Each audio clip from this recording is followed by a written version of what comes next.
Hey everybody, welcome back to Pixel Junkies. This is Pixel Junkies podcast. We're back. I don't know what number it is because we don't have a topic list. We don't have a topic list. 192. 192. We're coming up very close to 1,000 videos now. That is true. So that's something that we'll all celebrate. If we make it to 1,000 videos, we're going to do a mass suicide pact. We're all going to sit back to back to each other with shotguns and do it Kurt Cobain style. But more importantly, I suppose this is the... Our wives are going to break through the door and blow our heads off and then frame it as if we were killing ourselves. You talking about like Phil Hartman or something? No. Oh.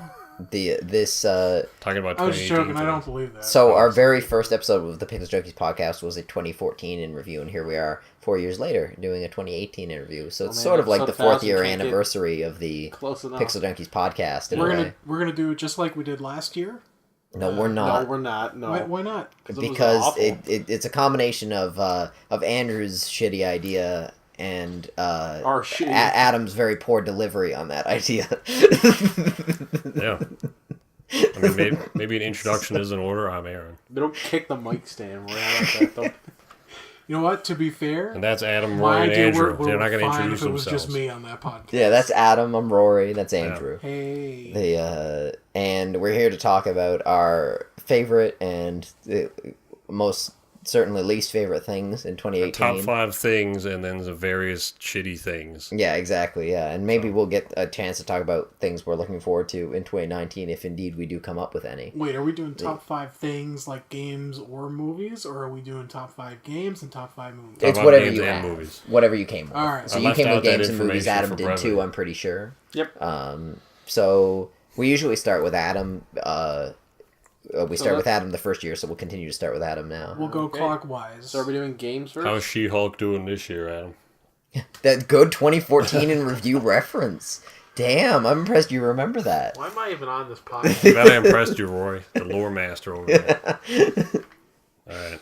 Are you a master of She-Hulk lore? A master of Pixel Junkies lore? No, Adam did a comic book list. Yeah, he did the best comic book. One of the comics he mentioned was She-Hulk.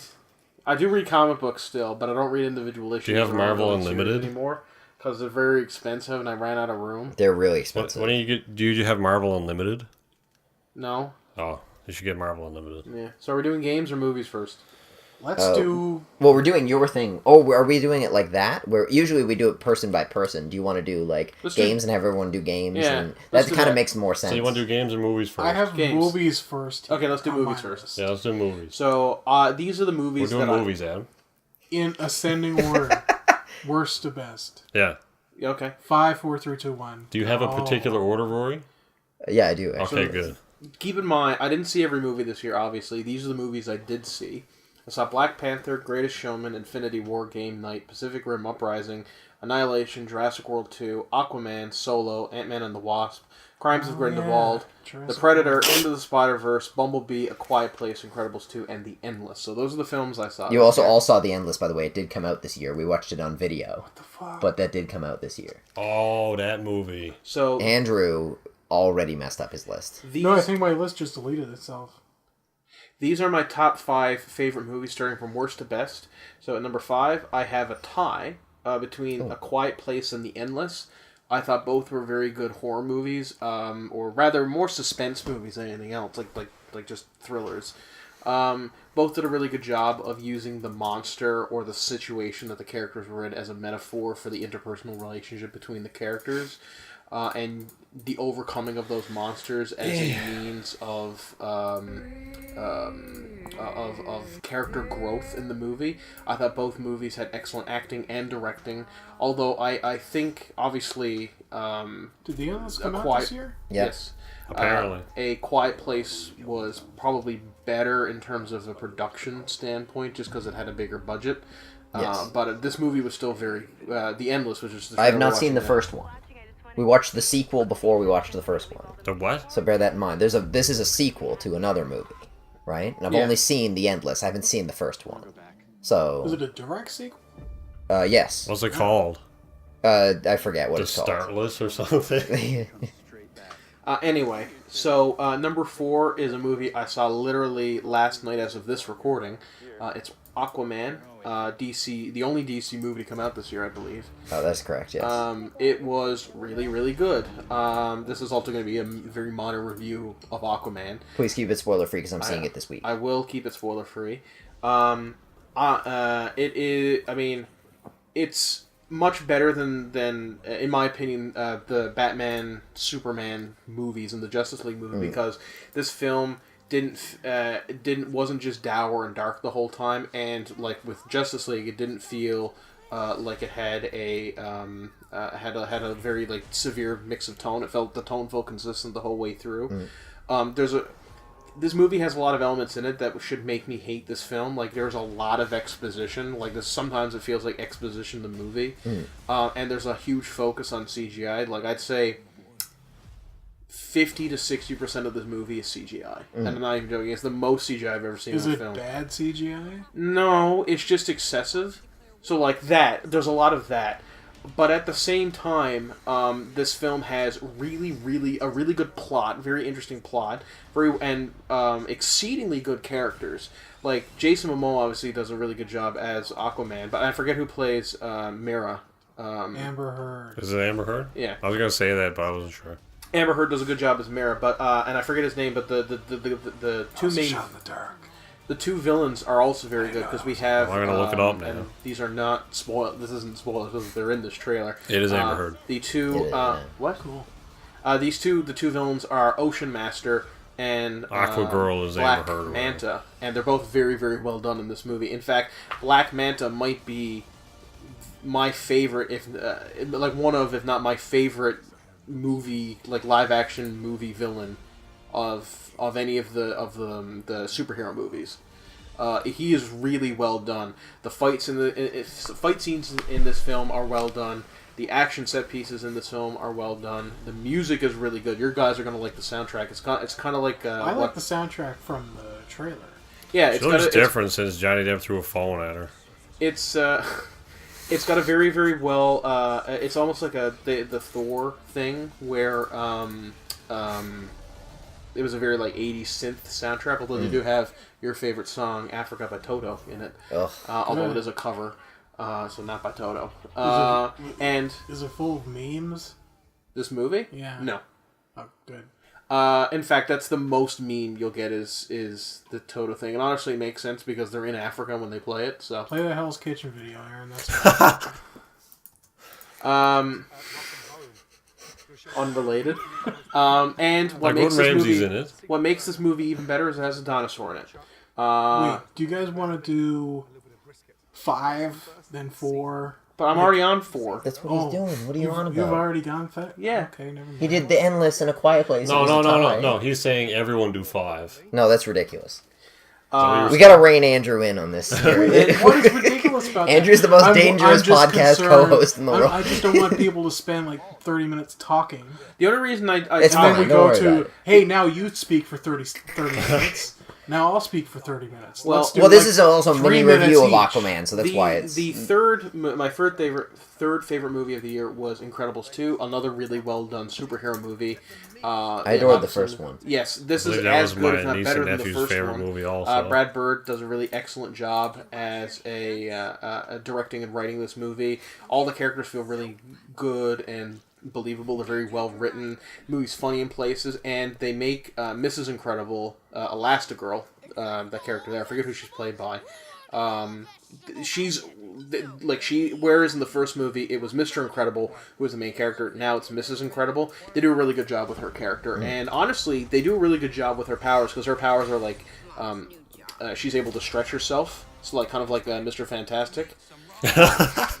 And they do a really, really good job of making, because like those are normally, like I used to think that like, oh, like stretchy limbs is a lame power. I don't anymore because of what this movie did for her. She's an awesome character, and this is a super well done film.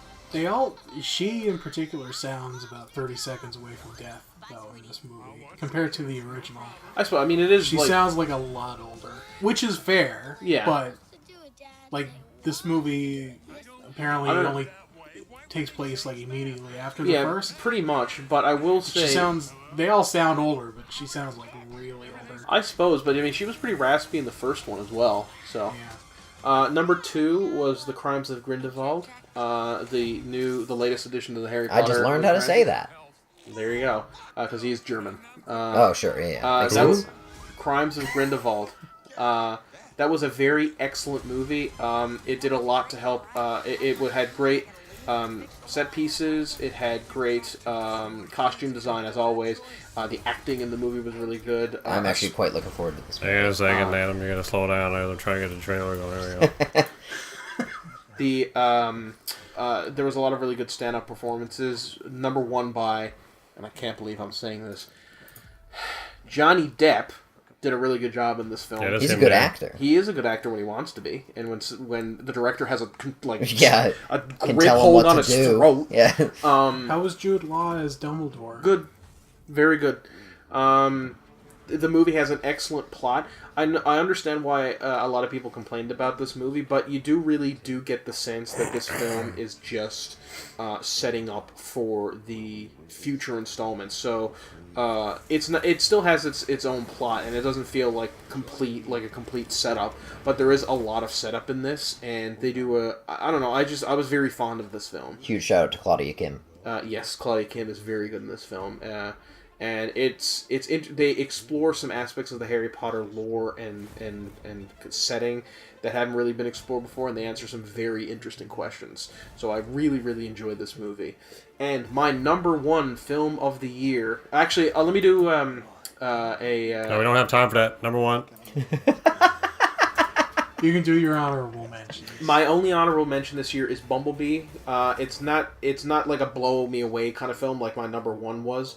But I will say it is Blow me away. It's the first movie I've seen since the 1986 Transformers that didn't make me hate Transformers. It's made by people who feel like they really love this franchise. Is she from Modern Family?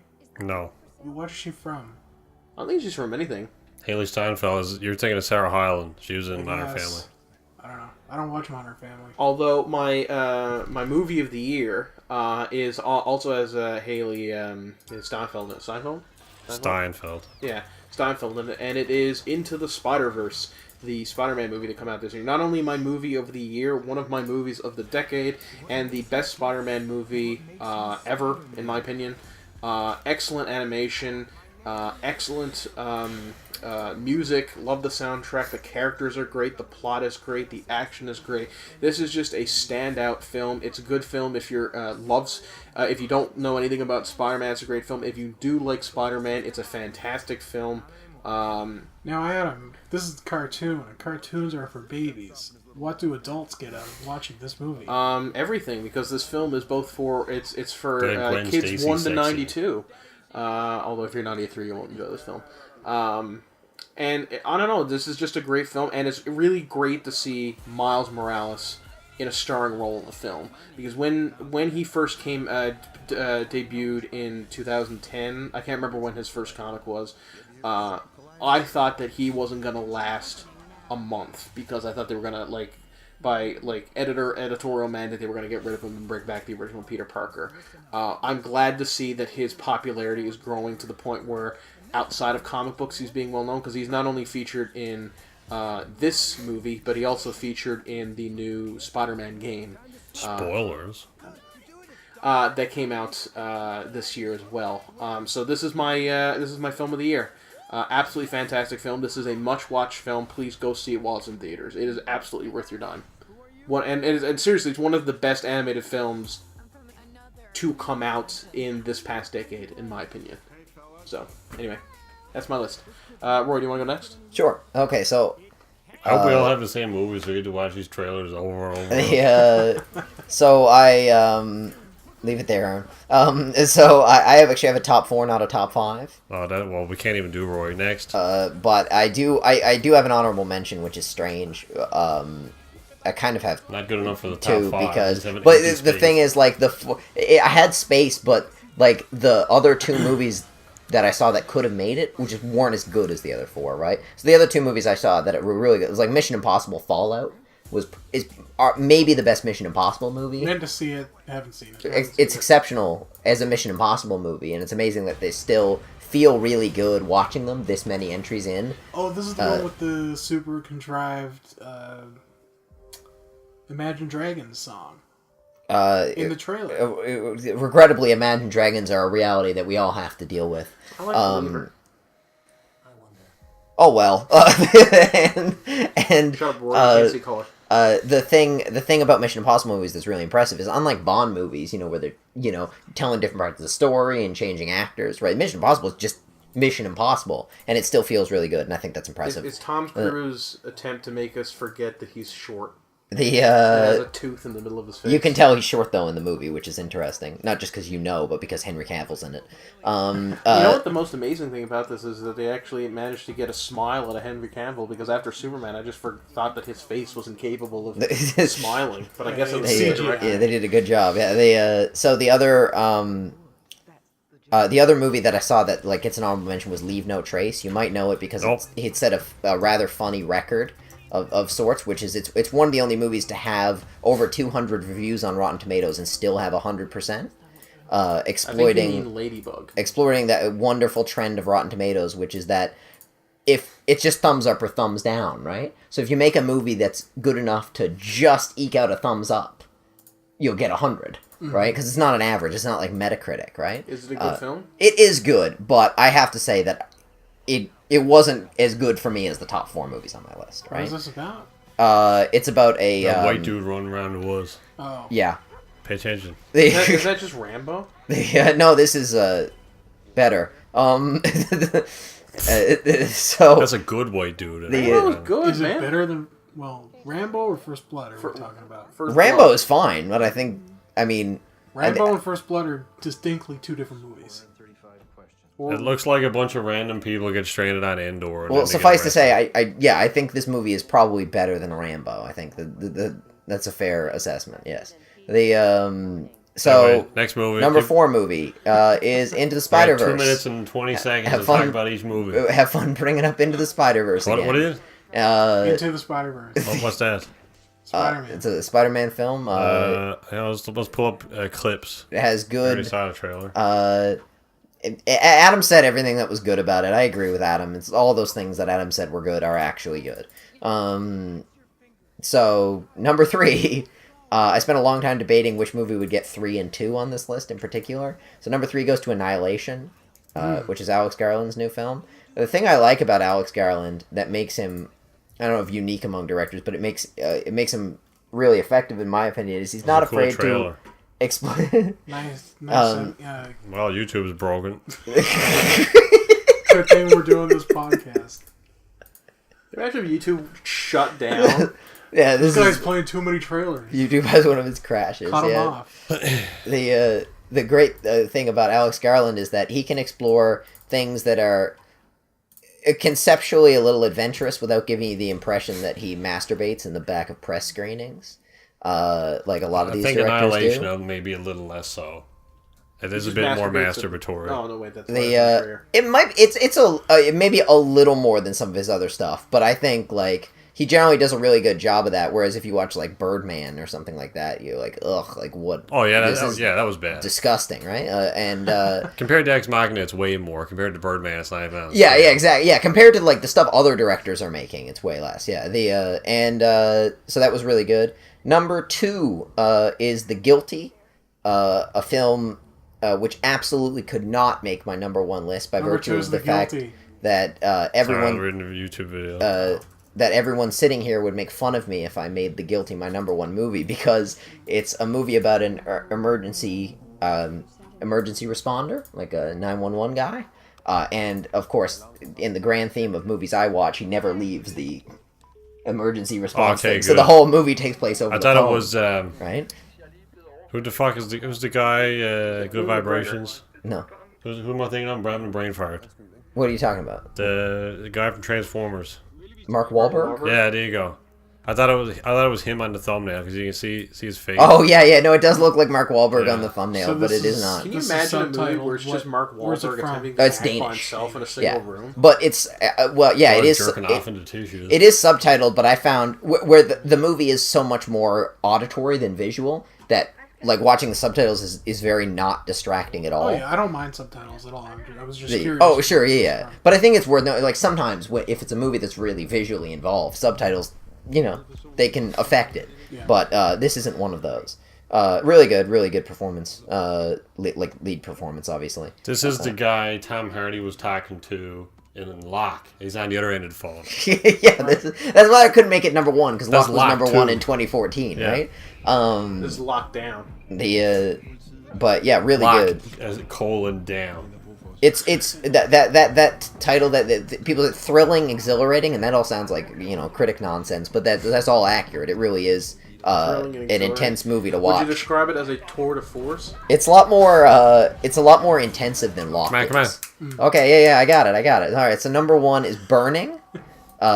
This movie stood out to me ahead of all the other movies that I saw. It's a mystery. Burning. And I guess I don't know if there aren't a lot of mysteries, but I don't see a lot of mysteries. By Well Go USA. And I just thought it was really good, and I think it's a bit of a longer runtime. I think it's a 2.5-hour film, but is this one Danish as well? This is Korean. Oh. Turn that shit off. And it's a lot of Korean subtitle. It is really slow, long boil to get to where you're going with this movie. And sometimes at one point, because I had seen that it was a mystery film, and an hour in, I was wondering what the mystery was, because nothing strange or unusual. Oh, you got a German car in Korea. That's the mystery. And but it really does get there, and it's a huge payoff by the end of the film. So I would watch this because I thought it was really, really, really good. At the risk of sounding really racist, is that the guy from Walking Dead? It looks like him, doesn't it? Yeah. I don't know. Probably not. I don't know. But I will say, Andrew, I think you'd really like this, and I want to say as well.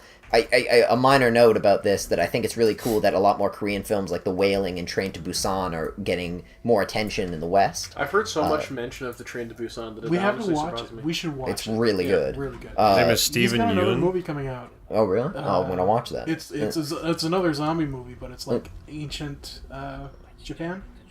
Yes, or not. It is him. It is. Okay. I want to mention also that this... Not Japan. So this film, I believe, was submitted for possible nomination for the Academy Award for Best Foreign Film, and I just want to take that moment to express a gripe I have with that category. Well, I think it's very good that foreign films get attention. I think it's absolutely bananas that Best Foreign Film is the only film category you can get an award in, and you're out of contention for Best Picture. Like, you're never, like, you can win Best Cinematography, Best Picture, but if you're on the Best Foreign Film nomination list, you're not on the Best Film. And that's bananas to me, because it's like, so let me get this straight, you could have the best foreign film there is, out of all the foreign films, but you're not better than any of the films that were nominated for Best Picture. You're really good over there. Yeah, exactly. Over there with your award. But you can't be better. All right there, Kung Pao chicken. You just sit back down. This is American shit right now. You got to contend with such award-winning movies like Birdman. Lincoln. Like, seriously, like the fact that Mustang, the Turkish coming-of-age film, which is, like, epic and, like, has, like, moments, like, of pace that thrillers envy and makes Boyhood look like gimmicky bullshit, was nominated for, like, Best Foreign Film and didn't even win when, like, 3 billboards outside Ebbing, Missouri, a story about Hicks being Hicks and one Hick being Sam Rockwell, is like, oh, this is amazing, like, we love this movie. Are you telling me that the Academy Awards aren't very good? Maury, calm down.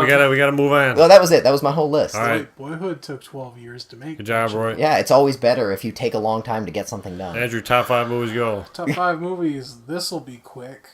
The Quiet Place. We've already spoken about it. Avengers. I haven't spoken about that yet. Yeah, tell us about it. Avengers was good.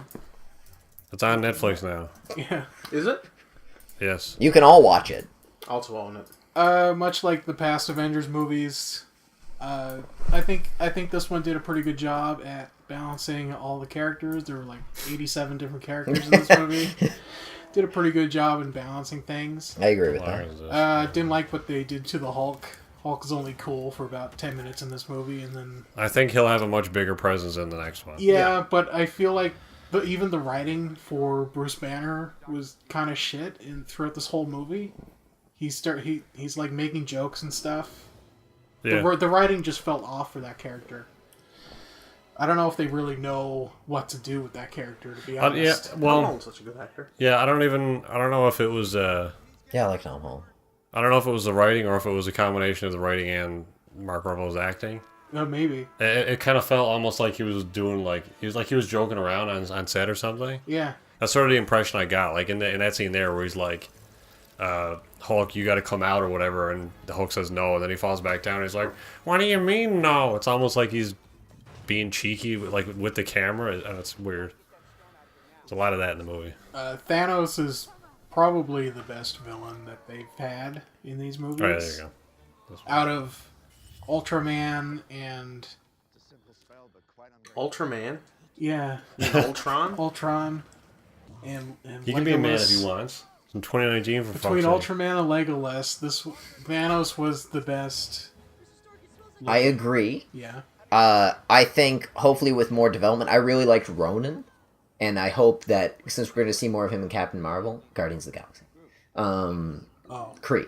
I thought, isn't Ronan the new Hawkeye character? Yes. Ronan is a Kree villain in the Marvel Cinematic Universe. And he's also the name of like an alternate persona for Hawkeye. Oh, that's good. But he's called Ronan because Ronan is a masterless samurai. And I understand the reference. And the other one's Ronan. Yes, but they're both. You say Ronan, right? Yeah. Yes, you're right. Though one is spelled differently. Yeah, I like Ronan. Yeah. Sorry to be wrong. The Guardians of the Galaxy villain. Yeah. He's not as cool as Black Manta. I don't know who that is. He's talk about real villains. He's a Hawkeye in the new. Anyway, yeah. Let's fire on through them. We're 20 minutes in. Yeah, but we gotta do it. Yeah, we got about 40,000 other things to get through as well. Spider-Man Into the Spider-Verse is my number 3. We've already spoken about that at great length. It's a really good movie. Yeah, this is gonna make everybody's list, I think. Yeah. Second favorite movie of the year. This might surprise you. Maybe Solo. Oh man, I did like that film. Not enough to be. It probably would have made my top 10. I went in this with about as low expectations as I could possibly have, and came out very pleasantly surprised. Visually, it's kind of shitty. It's not a great looking film. It's very dark for no reason. And the scene's pretty bright. Huh? Yeah, shut up, Andrew. You don't know what you're talking about. We had the one bright scene in the movie. It's not a well-lit movie. I believe the reason for that is all of the scenes in the movies are lit themselves.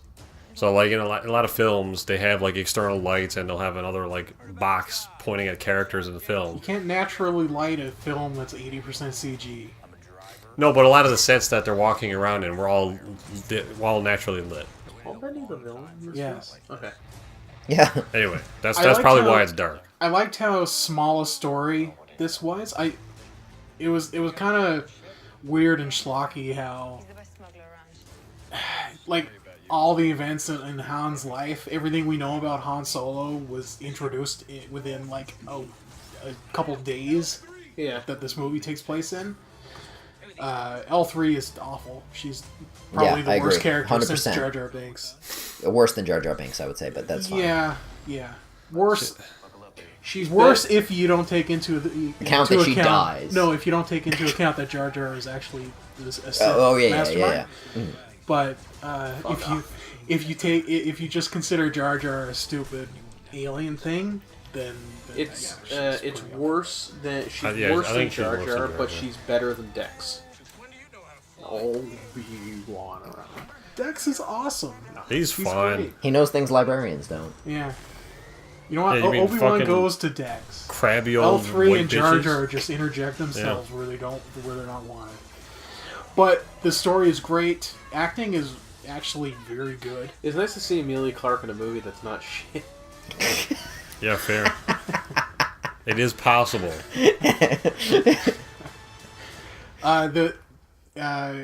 Aaron Eckhart, the guy that plays Han. Oh man, Aaron Eckhart, a whole nother person. I mean, what's his name? Alden Ehrenreich. You know what? I almost got it. He actually did really good. I like that he wasn't. Good. He wasn't doing an impression.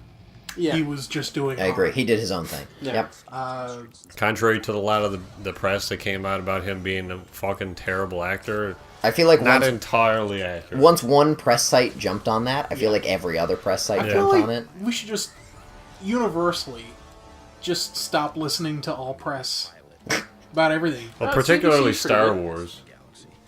There's a bias there, though. You've got to recognize. Oh boy, is this not what this podcast is about, or what? Well, yeah, unrelated, and we don't have time to talk about it. But particularly with Star Wars, because of the Rogue One reshoots and the fact that they had an acting coach on set, both of those things lit up the internet. Yeah, for, exactly. Yeah, way too long. Even about though there's an acting two coach relatively on good every movies. set. Yeah, there's an acting coach. There's always acting coaches. There was an acting coach on Lincoln, but that's what he wanted. Yeah, because it was an Oscar-winning film, man. Yeah. They don't need that shit. Best film of the year. What else Get that came out dog that shit year? out of here. Daniel Day-Lewis actually went back in time and became.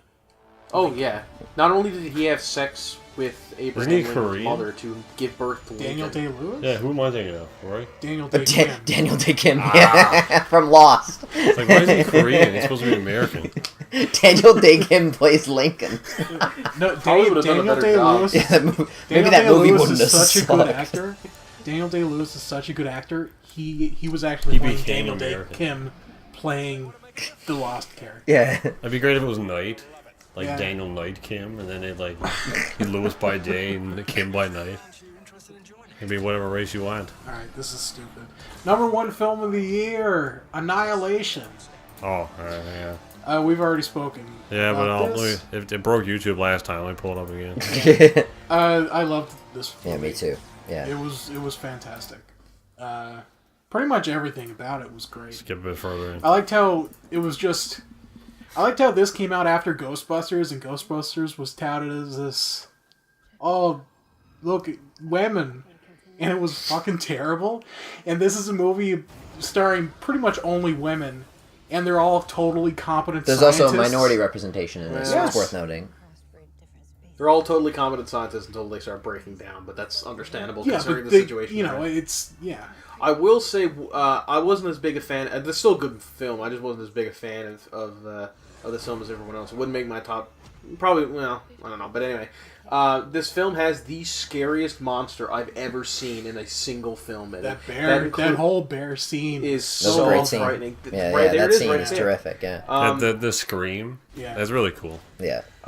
In fact, I think it might be the most frightening monster I've ever seen in any kind of mythology or movie or book or game, anything. The only thing that might come close in terms of terror for me is the Thing. Thing from Another World. Just on a brief note, I will say that the bad guy in Sunshine is also pretty scary in his own right. Spoilers. But I don't know if there's a bad getting guy. back to Annihilation, just the visuals of this movie, like the set pieces. There's some pretty good visual elements in this film. They're so they stuck with me for a while. It was really good. Yeah. He's Great job. he's a master. Aaron? Who did this film? Alex Garland. Right. Oh man, speaking of Annihilation, it's my number 5. Oh, Yeah, I mean, we've already talked about it a bunch. I thought the ending and some parts throughout the movie felt a little too self-aware and kind of pulled away from the story that it was creating. So that's why it's my number 5. But other than that, I really like the visuals and the music, and the world was really cool.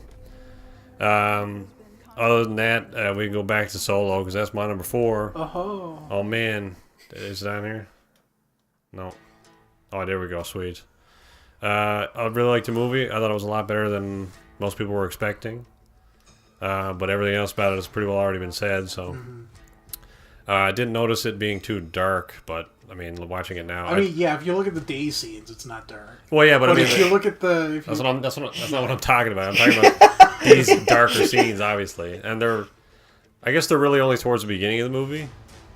But then, other than that, I think it gets a bit brighter. I mean, even this scene is a little bit dark, but... I don't know. I will say Didn't bother this. me. Solo does they bring back a character from Star Wars lore that I wasn't expecting, and I don't think anybody out who isn't very familiar with the Star Wars, like the current Star Wars timeline and storyline, would understand why he's in this version. Yeah, you got it. Now you're talking about the guy from Spider-Man who gets his hand stuck to the trunk of that old Ford Tempo or whatever it was. Remember that? No. Anyway, number 3, Infinity War. I was talking about Donald Glover. Oh, okay. Oh, right. Oh. He was. I remember that. Infinity War trailer. Watch it again. Actually, we didn't watch the trailer. Yeah, good movie. I don't know that it stands on its own. I think there's a lot of stuff that leads into Infinity War. And that's sort of the reason why I wouldn't have it be a number 1 film, because it's so dependent on everything else and you knowing a lot of stuff. Watching this on its own would be insane. Plus, it's only half a story. Yeah. It is only half a story, and it really isn't self-contained, regardless of its second half. The fact that it has so many elements working against it that you have to watch like at least like 4 other films in order to get this one, and it's half of a story, and it's trying to balance like 23 fucking characters. It's as good of a movie as they could have possibly made it. Yeah, and you know, yeah, it's totally what I expected and wanted from the movie, but because there are so many caveats to understanding the story and having the same emotional weight, that's why it's number 3. Or, number 3. So anyway, yeah, A Quiet Place, number 2. Good movie. Oh, yeah?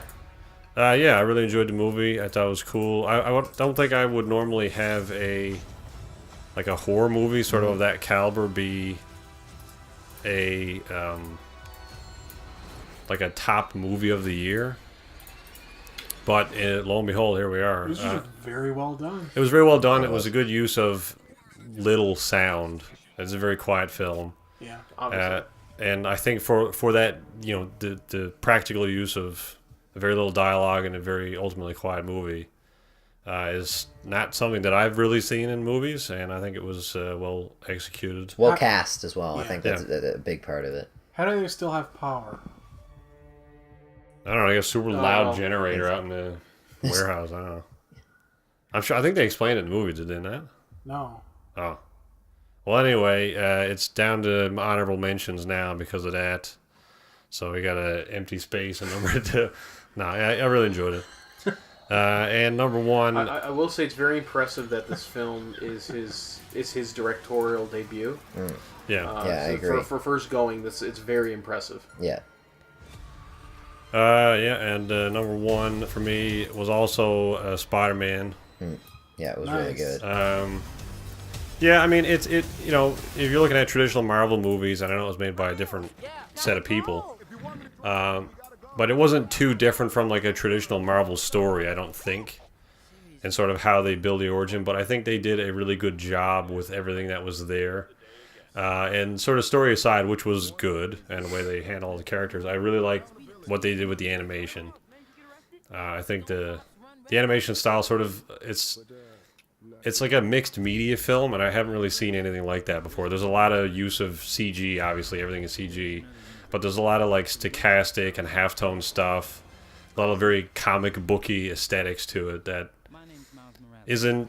It takes something that would otherwise feel like a sort of cheap film because it's 3D and 3D is supposedly really cheap, and does a lot of extra little like swirls with it that make it sort of stand on its own, like this sort of thing. It's really well done. So that's my movie of the year.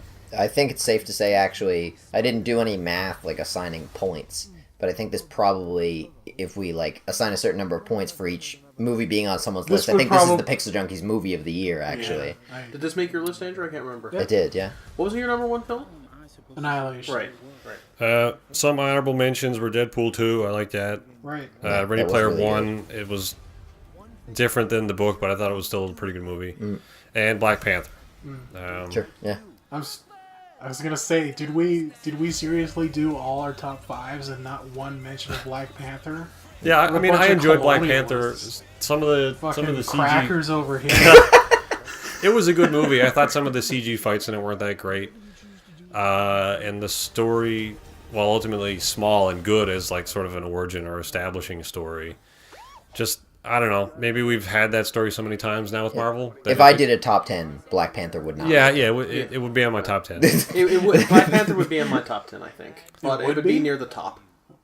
I just don't think Do you mean near the 10? Yeah, yeah. It would be number 10 or 9. It's just around where like Ant-Man would be for me in terms of like just sheer storytelling and story. Now, obviously, it was great. Like we can't ignore the fact that it's primarily an entirely black cast film, which is great because there's like hundreds of African American people in it. The only white guy is like Martin Freeman, and that's it. And Andy Serkis. And it's still a very. The thing about this year, I'm not sure if you guys feel this way, but I actually liked every movie I saw this year. Pretty much. I didn't. Yeah. I have one standout that I didn't, and Adam does too apparently. Yep. We'll get to the worst, but we'll get to that. After we get to the best. I agree. Other than that, I like how they fed the Wakanda into the the already well-established Marvel universe. Yes. This was a very good film. It was terrific. I just think it's not like everyone's like this is the best Marvel movie ever. I don't think so, but it's still quite good. It's still good. Yeah. If I had to rank all of the Marvel movies that have come out so far, this would be near the top of the list. This would be in the upper half, certainly. I would say. I also didn't mind the meme because I didn't know that meme. What meme? The what are those with the shoes? As a meme? When she looks at his shoes and goes, "What are those?" I didn't know that was a meme, so I wasn't bothered by the reference to it. But it is a meme. Okay, well that's off my list now. I also did a worst of the year. Are we talking about those later? We're gonna do probably top 5 games, then we can do worst everything. Okay, because mine's not strictly worst. There's a caveat to my worst. Okay. We'll get through the top 5 which I feel movies, like makes top it 5 even worse games, than worst. and then we'll do miscellaneous. Kind of a massive shout out to Michael B. Jordan. Yep. Sure. And there's a couple movies that I want to watch. Or we'll talk about that, I guess, later as well. Yeah. Stuff we're going to do. Next up, games. top 5 video games that we've played this year. So that came out this year. I played less games than I saw movies because games are obviously more expensive than movies. So I played. Longer. Were you poor? Yes. So I played. Oh yeah. Also, I'm going to mention that those were based on the movies that I saw. So if something's not on there, then that's probably why. I played Monster Hunter World, Far Cry 5, God of War, Vampire, Jurassic World Evolution, Dead Cells, Guacamelee 2, Ultra Pizza Robot, Deltarune, The Disappearance of the Obra Dinn, Red Dead Redemption 2, Shadow of the Tomb Raider, and Spider-Man. So those are the games I played this year. Some games I wanted to play but didn't. I didn't really get a massive chance with Super Smash Bros. Ultimate. I didn't get a chance. I didn't play Celeste at all, although I've heard really good things about Celeste.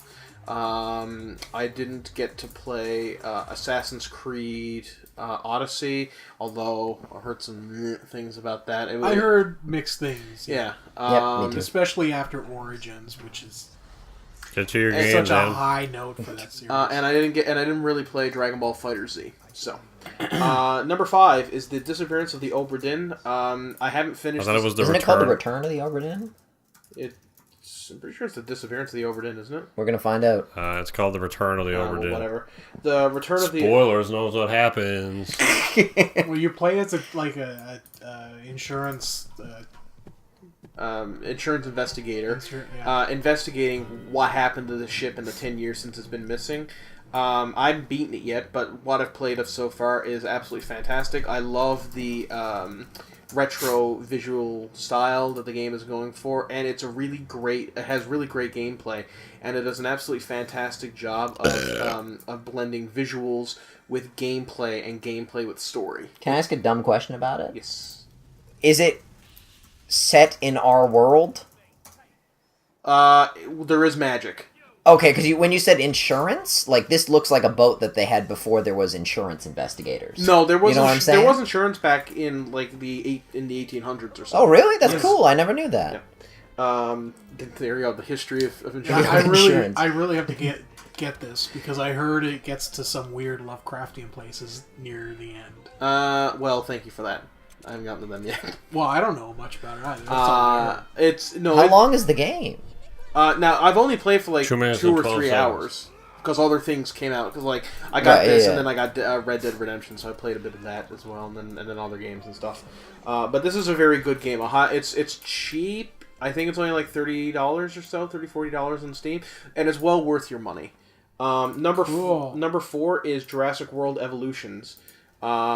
This is it's a really, really great park management game.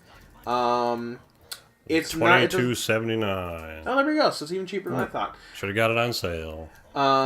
This Jurassic World Evolution. It's a park management game where you managing various Jurassic worlds across the the 6 islands of that have been kind of mentioned or featured in the movies. It's a very calm, relaxing game. In that most Jurassic World games take place when like the dinosaurs are breaking out and you got to run from them, and it's more a survival horror or point and click adventure. This game, where it's a park management game, is more. It's a very relaxing game. I play this game to calm down. I like it a lot. Dinosaurs are rampaging through your park. Well, because even then you're detached from it, so it's more just like, I'll just send the ACU to take them to Tranquil and transport them back. It's visually the game is very stunning, and it's great to have a park management game on console because I think this game proves that you can do it because the controls for this game are incredibly intuitive and very well done. A few minor points against this game are that it's a bit simplistic right now, which I understand is because they only made the game in 6 months, and the fact that they made it longer than that, but yeah. Well, whatever. It's a very short amount of time in terms of games go. The fact that it came out, it had such a short development cycle and came out as polished as it did is absolutely fantastic, and it speaks to Frontier, the developers, and how good they are. That's really my only major complaint is there's not, it's still a solid game. There's just not a massive amounts of variation or things to do. But what we do get are absolutely fantastic. And it's just nice to have a dinosaur game that focuses on the dinosaurs being animals and not as Hollywood monsters, which is what they are. And it's really good. So I highly recommend you pick up this game as well. I think it's only it's full price game. It's absolutely worth your money.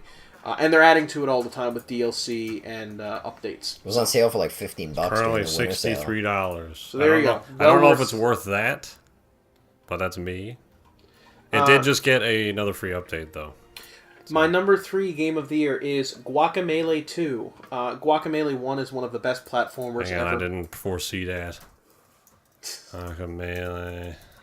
Guacamelee 1 was one of the best platformers I ever played, and Guacamelee 2 is just more of that.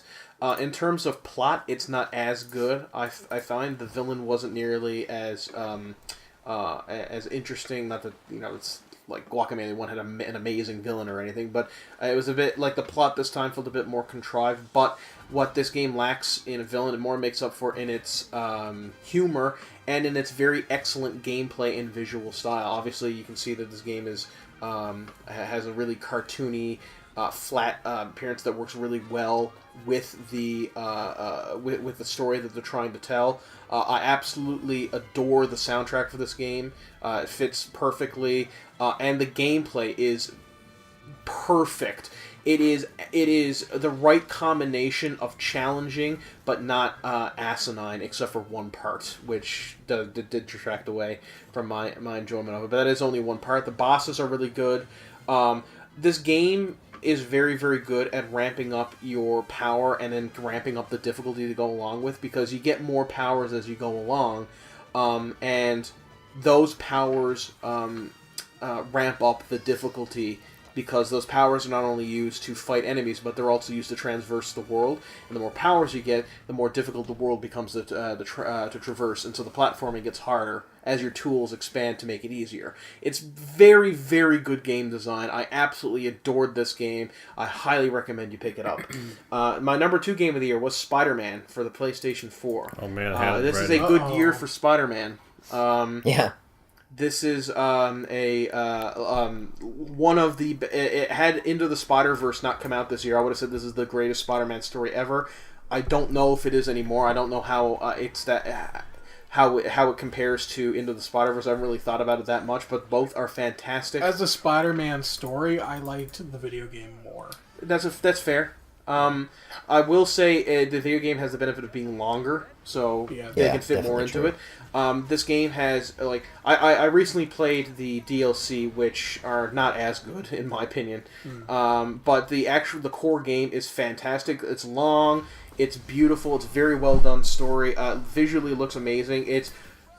it has a useless feature called fast travel, and I don't understand why you would want to fast travel, because getting around the city web slinging is some of the most fun I've ever had in a video game, and I'm not exaggerating. It has probably the best fast travel feature, though. Oh yeah, in an open world game. That I've seen. But it's you don't need it, because traveling around the world is half the fun. The combat is great and intuitive. The controls are intuitive. There are a few very minor points about this game I don't like. I don't like when you're doing the base clearing. If you are trying to stealth your way through it, no matter what you do, you fuck up and they spawn in. But you can only stealth the first wave. Yeah, and that's what I hate. I wish if you'd stealth the first wave, you wouldn't have to fight the other ones. Yes. I don't like the fact that when you're sticking to a wall, it's hard to get off the walls. For whatever reason, could just be me, but I find it very hard to detach myself from walls once I'm a part of them.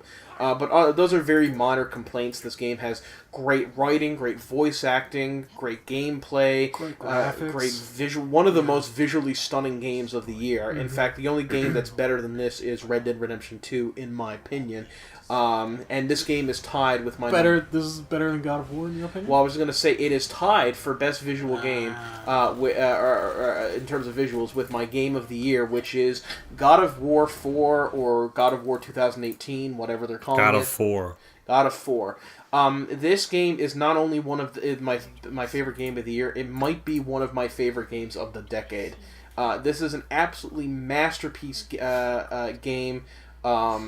I absolutely adored the story. This is one of the best video game stories I've ever played, and that's including Titanic masterful games like Undertale and... I thought you were going to say Titanic. I was going to admit, it's a Titanic game. That's not out yet. Undertale, The Last of Us, some of the Uncharted games, Mass Effect. This game has a story that is as good, if not better than them. Your mileage may vary. Gameplay is absolutely fantastic. I mean, it's burning Darth Vader. I understand why some people would prefer the original God of War's more zoomed out, detached mode more, but I prefer this game. It's just my own Sally personal Hawkins? choice. It's absolutely fantastic. This game has some of the greatest story twists and moments ever. In fact, there's a moment that happens about halfway through the game that might be one of the most iconic and memorable game moments in video game history, in my opinion. Blades? Well, Rory, I don't know how far Rory is in. I'm a third of the way in. You know that axe blade that you got? Yeah. Is it that? Yes, it's that. This game has... there's a few minor issues I take with the game. There's not a lot of boss diversity.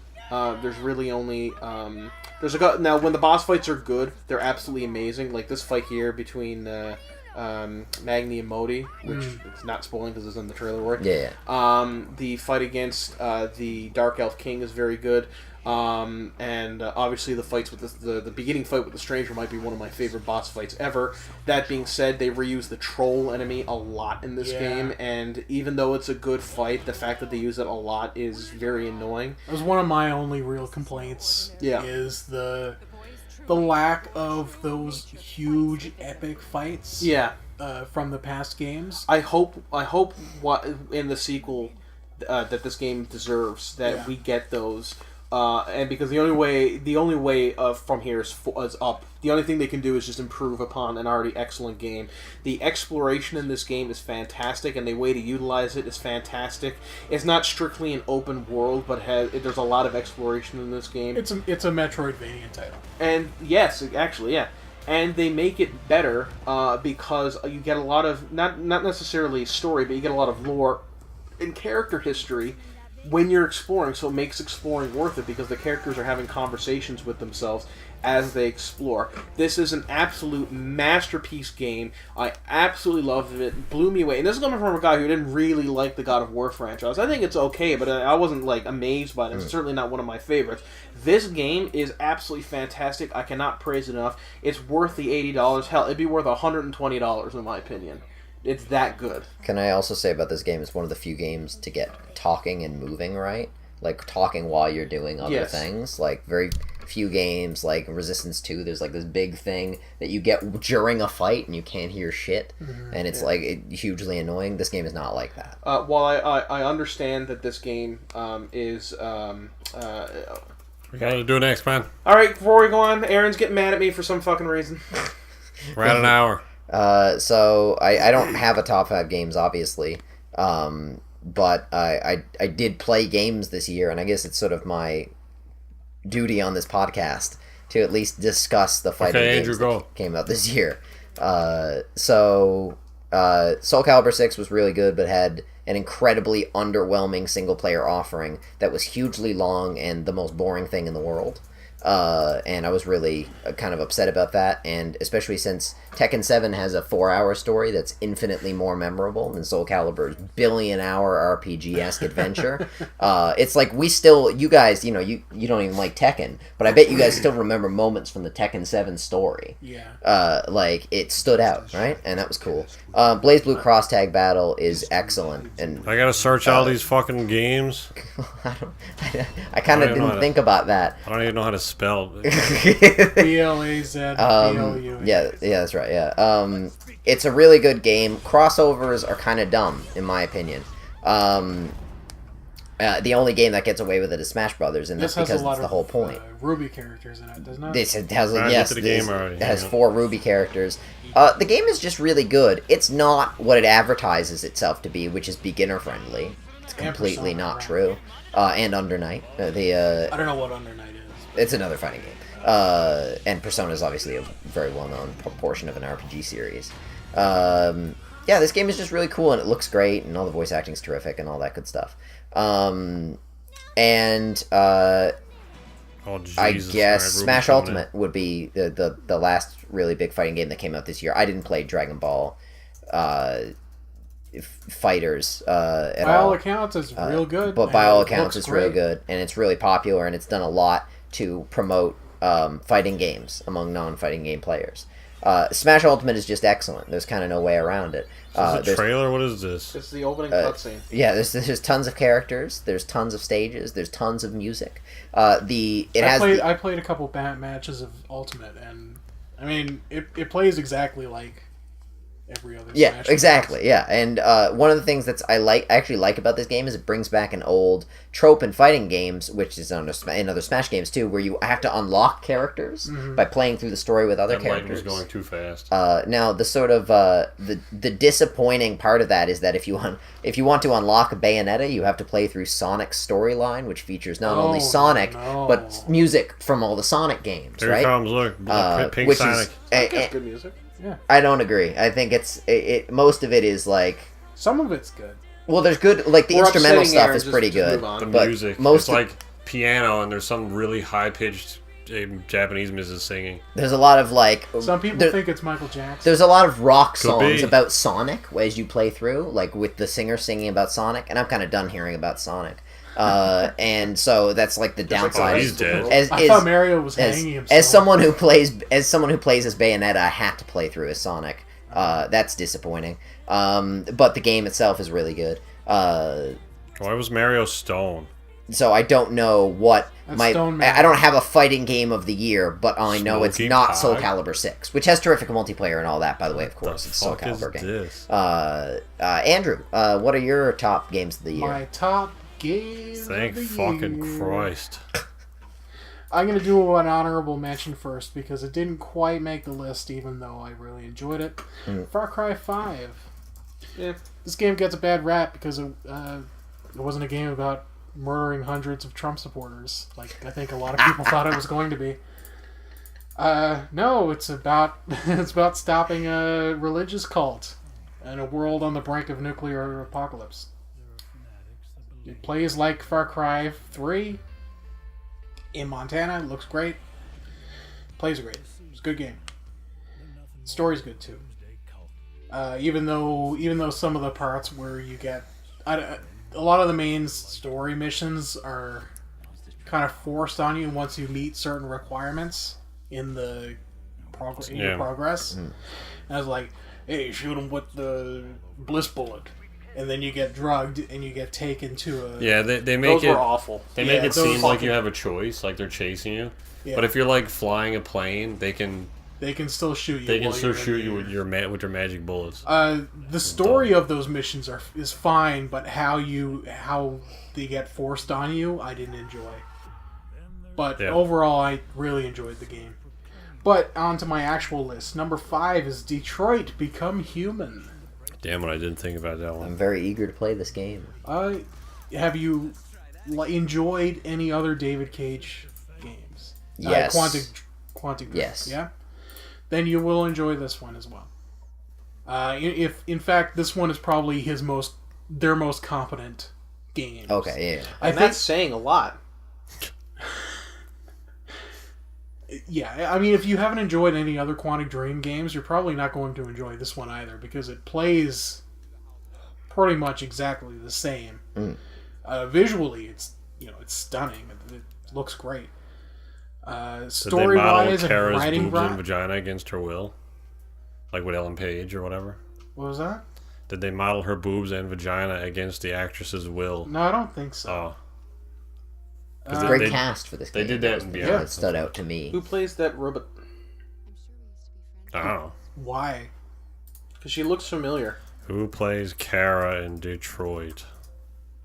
Let's find out. Valerie Curry. Yeah. There you go. I don't know her. Never mind. So story-wise and writing-wise, I think this is definitely the best.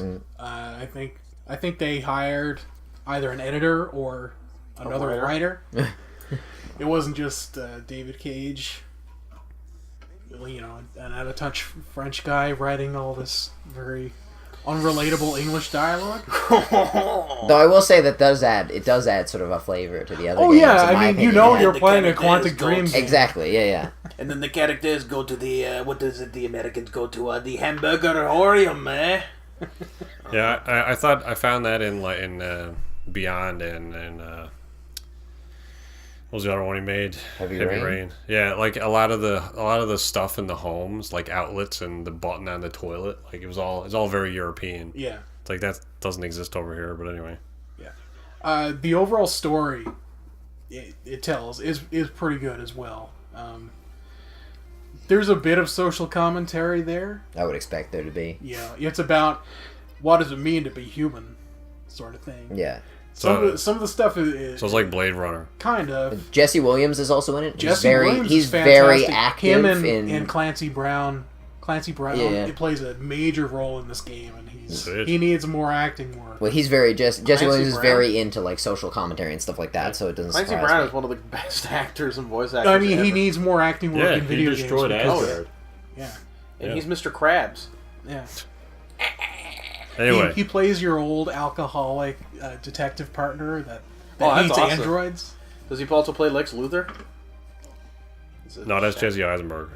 Anyway, you should, even if you're not into like Quantic Dream games or they haven't impressed you in the past, the sheer amount of things that you can change, like the dialogue, everything. If that trailer interests you at all, I think give it a shot. I'd like to try it. Is Sean in the game? Who's Sean? No, Sean is dead. No. Number 4, Spider-Man. We've already spoken about Spider-Man. We don't have to retread that. Number 3, Shadow of the Tomb Raider. Interesting. So I've enjoyed all the reboots. I've enjoyed Tomb Raider and Rise of the Tomb Raider. Shadow of the Tomb Raider plays pretty much the same. New story. It's an interesting story. It's at this point after this game, I hope they progress past this is how she gets started that whole right. Yeah, I believe they have said this is the end of her origin story. Yeah. And I hope she gets her dual pistols back. It'd be nice. It's been 3 games, CD. Yeah. Come on. But in terms of gameplay and the stealth and everything, I think this it plays really well. I like the story. Graphics are fantastic. I liked it. I have a question. I prefer the old Tomb Raider games, although I like the new ones, but I haven't played Shadow of the Tomb Raider. Is my opinion going to change? The old Tomb Raiders, what do you mean? Like the PS1 games or the Legend? Like the... Well, I played them on PC, but the... yeah, okay. Do you mean the core design or the Crystal Dynamics? games. Oh, I understand what you mean. Yeah. No, I mean the actual original Tomb Raider This would games. be the second reboot, right? Yes, yeah, that's right. Yeah, no, I'm talking about the original Tomb Raider games. Yeah. Those are the ones that I prefer slightly. Is that going to change? Are we getting more to some of that spirit, or are we getting sort of further and further away from it? I'm okay with either, but in my opinion, yes. are we getting more? We're getting more into the adventurous spirit and less of the. Oh yeah, I mean a lot of the edge is gone. Okay, good. That's kind of what I'm looking for. Lara is very much a competent adventurer in this one, as opposed to someone out of their comfort zone, just kind of thrown onto an island. This is more. But she was like that in the second game. Yes, and I think the second game does it better than this one. Actually. She's but yeah, the storytelling in the second one is better. And I think this does like that exploration Rory's talking about better. Yes, just the just like she's the competent explorer in the second game, but she's that and the exploration in this game. Yes. Okay. Yeah. There you go. So. Andrew's bad at explaining things. I mean, I am too. Aaron's got my bag. Your bag. Number 2, God of War. Oh shit! I closed it. I love God of War. I've played every game except for the second PSP game. Okay, yeah. You filthy casual. Yeah, I know. I've always meant to because it introduces Kratos' brother. Introduces whose brother? Kratos' brother. Kratos. Tom Clancy. So you know a bit of God of War. Yeah. So this transition into the newer one should be a little smoother for you because you know a little bit more about the Kratos character than I was pretty intimately familiar with the story of God of War going into this, and I liked that it mixed things up. I was disappointed in some power behind that arrow, man. I was disappointed in the lack of enemy variety in this. You're fighting a lot of the same enemies over and over and over. And to be fair, you do that in the older games as well. Like Adam said? Yes. Okay. Pretty much exactly what Adam said. I also don't... They tone down the gore a lot in this. To the point where I feel like they were almost afraid to do some of the same kinds of gore that they had done in the past. Well, it was 2018. Yeah, it was a rough I feel year. like there was a bigger, they were more socially conscious while making this game, which is fine. They're telling a more mature story here, and Kratos has matured. He's no longer. Yes, but I feel like due to all that, they were also afraid to show some of the things, and for that reason, they turned the enemies into monsters that don't really have blood. Yeah, fair enough.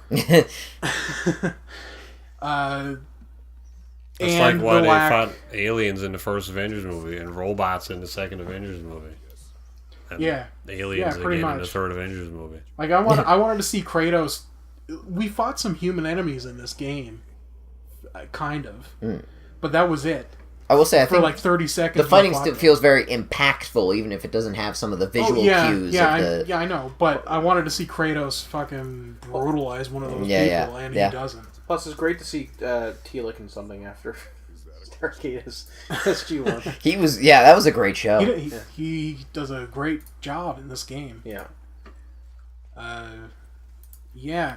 Also, like I said during Adam's spiel, the lack of giant enemies was also disappointing. I don't know if that's a fault of... I think it's a perspective issue more than anything else. It might be a perspective issue, or it's a lore issue with Nordic lore. I don't know how Nordic lore lends itself to those giant enemy encounters like Greek lore does. Well, I mean, there's a lot of giant monsters in Greek mythology. There's the Kraken, there's Jormungandr, obviously. There's different dragons, there's the giants themselves. Wait, is the Kraken Norse? Yep. Not Greek. Huh. That's something that was it Clash of the Titans that they got that wrong. Now you know.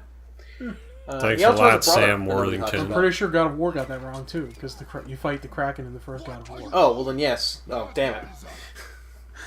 Well, the Kraken does have a brother, so hopefully we'll see him in this. He's like a giant... No, or do you fight? You fight the Hydra. You fight the Hydra in the first God of War game, not the Kraken. Dumb. Andrew's dumb. Anyway, don't listen, Andrew. Anyway, I think what's that? Clippity clop horses, spurs. We don't have time. 6 shooters. We don't have time for this. Next one. Top game of the year. Into the Breach.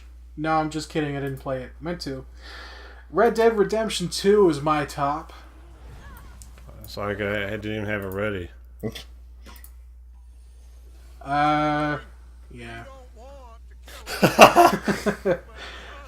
Game sort of speaks for itself in a sense. Pretty much. Oh man, yeah. this fucking everything I have to say about this, Aaron's going to say about it much better than I will. That's fine. You can say it. I don't need to say anything about it, any of these things that I have selected because you guys have already talked about it for 10 minutes. Oh.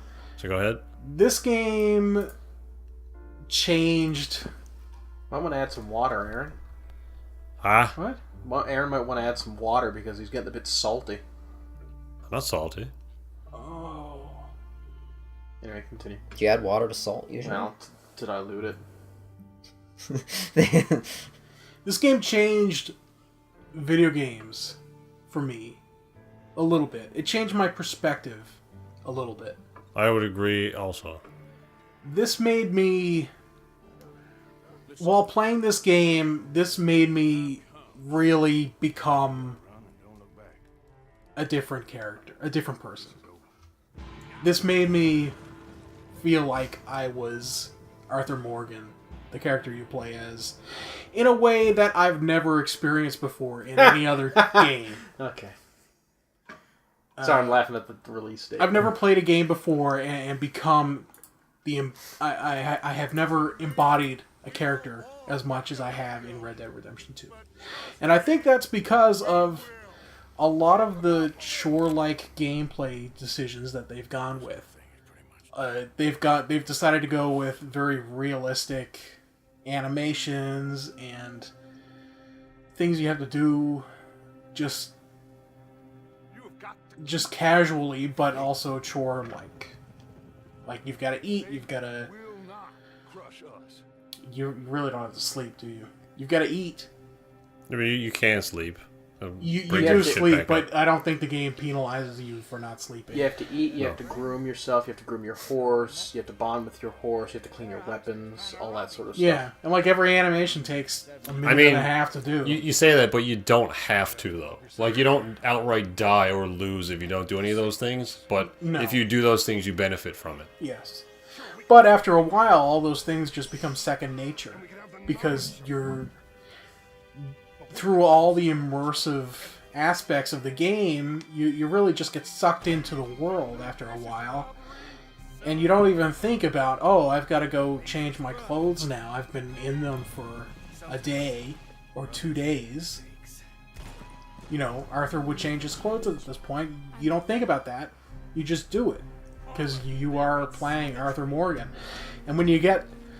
I want to talk about the ending, but I'm not going to, because I know... You got... Rory doesn't really care. Rory's not into Cowboys stuff. Not this. Anyway. You're correct, yeah. But Adam hasn't finished it yet. Adam hasn't finished this yet. So, for Adam's benefit, I won't talk about it. I'm at the point with the Cowboys. Yeah. Wow. But this That's a good part. game, the way... This game's story is something you would not expect Rockstar to release. This game does not scream of Rockstar story in any sense. Not historically, like, in how they've dealt with games, and particularly after 5 years of GTA Online. The closest they've gotten is GTA 4. With GTA 4 story... GTA 4 story touches some of the things. Like, it just kind of barely touches some of the highs that this game reaches in terms of its emotional storytelling. Like my audio just straight died. Hang on. You can keep talking. I often think GTA 4 is underrated. Oh, absolutely. But it's also got a lot of problems. It does. There's a very clear dissonance in the gameplay and the story in that game. to me, GTA 4 is the Far Cry 2 of GTA games, and that I think it's really underrated and I really like it, but it's got issues. That's true. GTA 4 also lacked quite a lot in color. I agree. I think personally, and you may not every now and then. You don't have to do this at all, and you don't think it's a good idea, whatever. But if GTA 4 does interest you, if you were a fan of that, and the first Red Dead Redemption didn't excite you at all, I would still try to give this a chance. You think it might still? Yeah. I think it will scratch a lot of the same itches that... If it comes out for PC, I'd give it a go. Yeah, and rumor has it that it will at some point. That's right, yeah. I highly recommend it. Probably the best game I've played in a long, long time. I will say, because this would have been my honorable mention. I haven't beaten it yet, but this is a very good game. It is one of the, if not the most visually striking games I've ever seen that doesn't go for some sort of artistic thing. So obviously it's not like Dragon Ball Fighter Z or Cuphead, which are also visually striking games. But in terms of a game just trying to be have really excellent graphics, this game blows it out of the water in terms of its visuals. You can see here. Aaron, could you bring it back to when they're riding up over the mountain? You get to see that great vista in the distance, or any of the kind of there. Yeah, that's beautiful. And you can see weather systems miles and miles away. Yeah, Todd Howard jerked off to this a lot. Yeah, and if you bring it back even further, when they're on the wagon going to Valentine. Look at the beams of light coming through the. All I see is Karen's tits, and I'm fine with it. Look at that. That's some of the most beautiful lighting I've seen in a game since Alien Isolation. You should see the lighting coming out of the ground in Fallout 76. Apocalypse, man. You don't know what's going to happen. I think Detroit and God of War handled character models better. The character models in those games look better than they do in Red Dead. But in terms of the landscape, the environment, I think hands down Red Dead is the best visual. Maybe. There's a lot of little... game. I agree. I would say that Detroit has better character models. I haven't played it myself. But that it's because they're... the characters are important in this game as well, but they're not the core pillar. Yeah, I understand why Detroit is a very small. But there's also very very gratuitous details in Red Dead that I don't know if I've seen in other games. Maybe other games are doing it now, but characters' pupils will dilate in Red Dead, right? If you're inside, they're really wide, and walk out, and you can see them get small. It's that's so pointless. Why is that? I agree that, but I think it will stay. That sort of thing will stay somewhat unique to Rockstar because I just don't think a lot of other people could pull that off. 100-hour weeks, man. Those were the writers. They work on a game for. The writers are also animating the pupils. 8 years. That's what you get. Well, they had to because everyone else was working 100-hour shifts. Yeah. Great game, fantastic game. Yep. I'm gonna play through it again pretty soon. I think just to get back into this world again. Aaron. Oh man, well I'll pause this and put this over here for no reason. On to my games, number 5 for me was Far Cry 5. Nice. I enjoyed the game. I thought it was fun. Previously, I kind of never... What the hell was that? No idea. It was your headset just knocking over a little bit for your Vive? Yes, yeah, thank you. Jesus Christ, sorry. I thought I did some.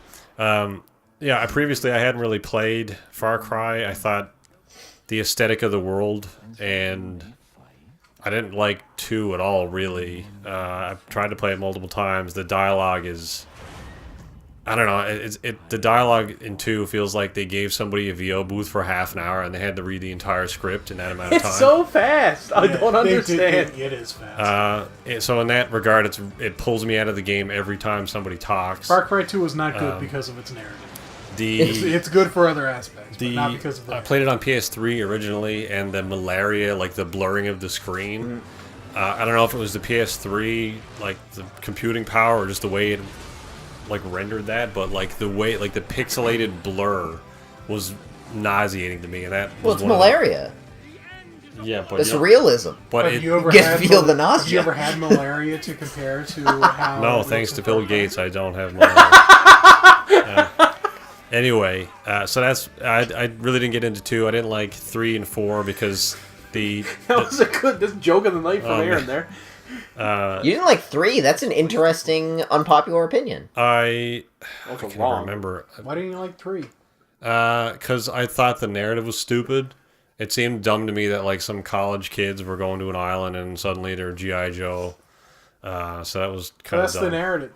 That is the story they're telling. Yeah, but he's saying that story is dumb.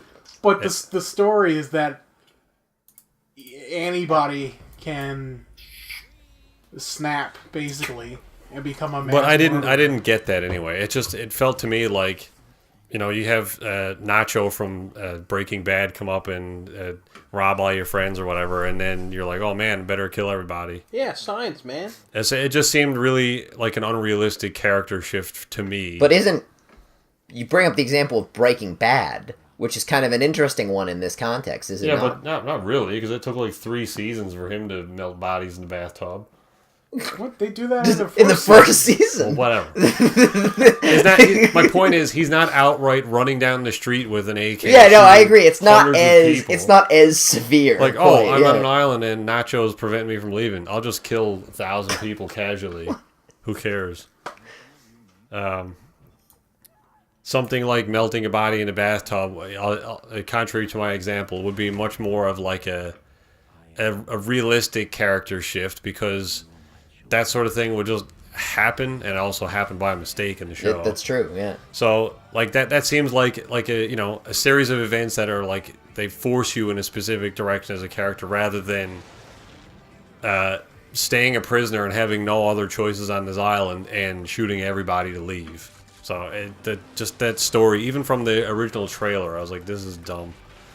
4 was better narrative-wise, I thought, but still had the same problem with the world aesthetic. Like, I've said it before, but it looks like somebody used their world creation tool set and just, like, they had the height brush on. They're like, I want to make a mountain, and they just, like, held over one spot until there was a lump there, and they're like, all right, I'm making lumps. And that's what all of the mountains in Far Cry 3 and 4 look like. They're just, like, you could drive a quad up them because they're just, like, very gradual slopes.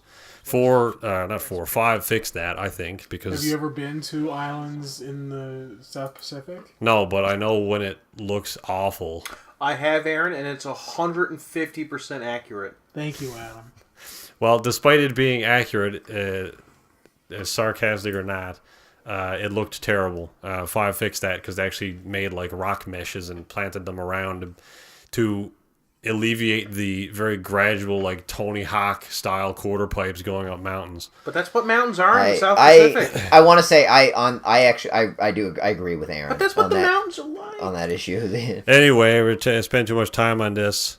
So other than that, Spider-Man, we've already watched that trailer 100 times. Spider-Man is number 4 for me. Before we leave Far Cry, I will want to say I did like the idea. I did like the implementation of NPC like tag-along characters. Yeah, I like the animal companions and stuff as well. A great companion. I really liked a lot of the gameplay mechanics, and I liked the co-op elements as well. I think that worked really well. The fact that you could play the whole game co-op was fun and a nice addition to the series. Yeah. I like that you can just make a character in this one. That was also nice. Although I wish they weren't a silent protagonist. Yeah. I wish they recorded the voice lines for the options for male and female instead of just referring to all female characters as male. They decided to go that route with Assassin's Creed Odyssey, which none of us have played this year, but you choose male and female and you get dialogue options. I think Far Cry is a good series to implement that same sort of system. Yeah. Mm-hmm. And I'm looking forward to the new DLC for it as well. But yeah, Spider-Man, that's my number 4. We've already seen that trailer 100 times. We'll play it again anyway. I liked the story. I think it's good that we have like a proper Marvel superhero game now. For like this generation anyway. It seems like a lot of the movies or games were based on the movies and were like complete dog shit. Or they were Lego. Or Lego, or like based on a comic book, or so, you know. So it's nice that this is sort of, it acknowledges almost that movie universe, but is its own thing. So it's nice. I thought the controls maybe could have been a bit better, and some of the animations were a little strange. The combat does get repetitive after like 80 hours. Particularly when you're like 80 hours into the game and then it like ramps up the combat like 10 levels and you're like, oh. Yeah. I was like, this is a bit much. But anyway, enjoyed it. It was good. Number 3 for me, I didn't have a trailer ready for this. Hang on. Oh, shit. This is a game no one's played. No one's played probably this. Forza, am I right? It is not Forza. Oh. Number 3 is Kingdom Come Deliverance. Oh! Wait, that didn't come out this year. It did? Came out 2017. This is 2018 trailer here. I thought it was 2018. Hang on, let me see. It would have been on my list. KCD. I searched it before release coming date. That would have made Andrew's list, I think. Oh, this would have been number 1 on my list. Came out February 2018. Well, good job, Andrew. Well, I'm terrible. So your number 1 game is now this? I gotta rearrange my list. Am I right?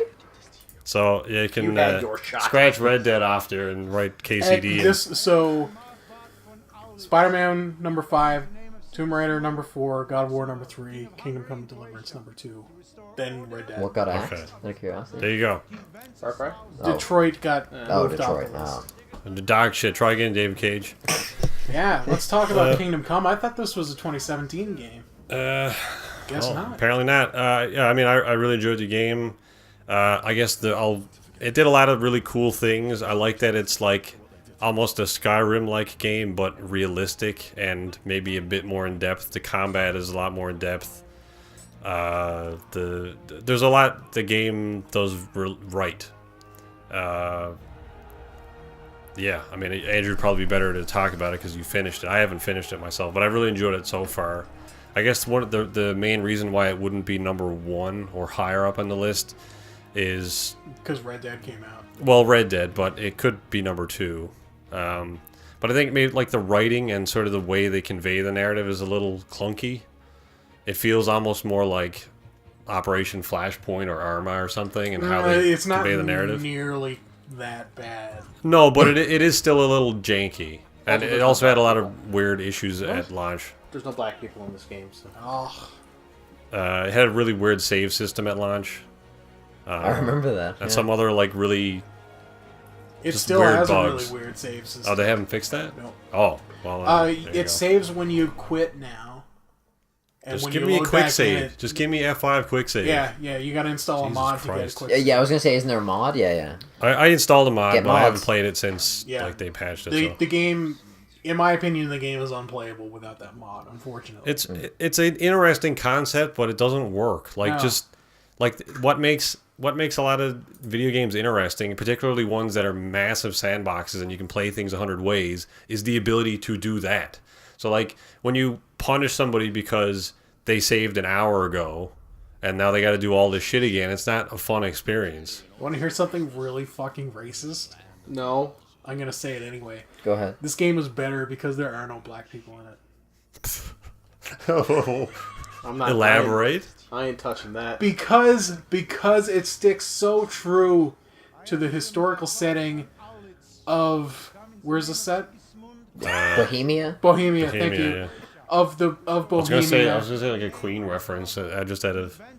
It sticks so true to that setting. It's trying so hard to get everything right about this world, and it does so well. The level of immersion of this is almost unprecedented. I'd say this does a better job at immersing you into the world than.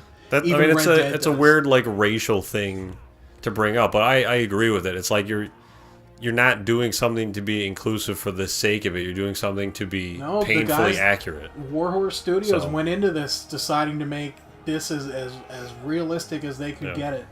I think they did a very good job. It'd be like if what was it, Sekiro Shadows Die Twice, or not Shadows Die Twice? What's the upcoming samurai Ghost game? of Tsushima. Ghost of Tsushima. Sorry, I got it confused with the other samurai game. It's like if that game had a bunch of white people walking around or whatever. Like, there's no white people in Japan. I'm really excited for that game, by the way. Yes, me too. Me too. Anyway, Aaron, what's your game number 2? So unless you're not done talking about this game. Well, no, I mean, I got to go back and finish this game. Other games have come out, which is why I haven't finished it. They've recently announced their last piece of DLC, which is coming out next year at some point. Okay. Where you actually play as Teresa, one of the cool major female characters in this game. Yeah, you see her boobs also. You do if you choose to. Game of the year. I did, yeah. Yeah, I mean, and if Red Dead hadn't come out, I probably would have said this is the best looking game of the year as well. Oh yeah. When you're in the forest. Yeah. Like the towns and the characters, you can tell it's. Yeah. It's not the super best looking thing ever made, but when you're just standing in the woods, it's probably the most realistic game. I've seen. I wish it maybe would have been a little bit more open, like because it definitely gives you the illusion of like sandbox free roaming and stuff, but it's kind of not. Yeah. It's role playing in the same way that The Witcher is role playing. Hell yes. So what I mean by that is you're not playing as whoever. It's not a Skyrim experience. Yeah, you're playing the role of this character. You're playing as Henry in the same way as in The Witcher you're playing as Geralt, and you're kind of limited to choices in the way that Henry would say or do these sorts of things. Yeah, exactly. But in some respects, like the example I'll give. You're not like explicitly told no, but you eventually get to a wall that says no. Yeah. So like if you go to like a blacksmith shop and you can't afford a new sword and you see one on the table, you can steal it. You're probably going to die. There's like no chance you're getting out of there without dying. So it's like, oh man, okay, I'll do the Skyrim thing. I'll come back in the middle of the night when this shop is closed and I'll rob it. I'm going to do that. So I come back. There's a dog and a guard sitting on the step. You're like, okay. As soon as you get close, the dog barks. The guard wakes up and tells me to leave. It's like, okay, realistic enough. I eventually lured the dog away and killed the guard. Broke into the shop. No weapons anywhere. They're all put away. It's like, okay, well, where would they put the weapons then? Turns out there's like only some of the weapons in a chest in the room the guy is sleeping in, and it's like impossible for you to get in there without waking him up. So it's like, I don't know. Right, I see what you mean. It's the like, illusion of a choice you have.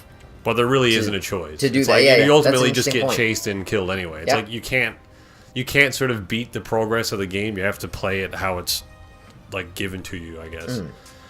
And also some of the systems, like it was like the pickpocketing system is dog shit. Yeah, I didn't like. It's like a fucking rotary phone, and you pick which thing you want. Anyway, at any extraneous moment, they can be like, "Oh, I noticed you picking my pocket." It's hard to explain how it works without showing it. It's not good.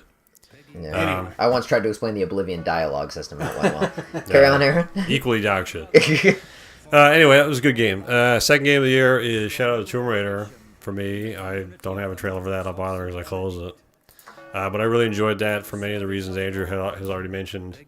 Some of the best moments of the series. Yeah, I was going to say like something that you haven't mentioned. I think it definitely completes Lara's arc, and there are some really important and awesome moments in the game that just really help define her as the Tomb Raider. And that like those moments mixed with like I had just played through the first one and then Rise before this, and I had finished them so quickly that I went back and played Anniversary. And like I had realized in doing that Anniversary is obviously a lot less narrative focused. There's a narrative, but you really only get like bits and pieces of it every couple hours.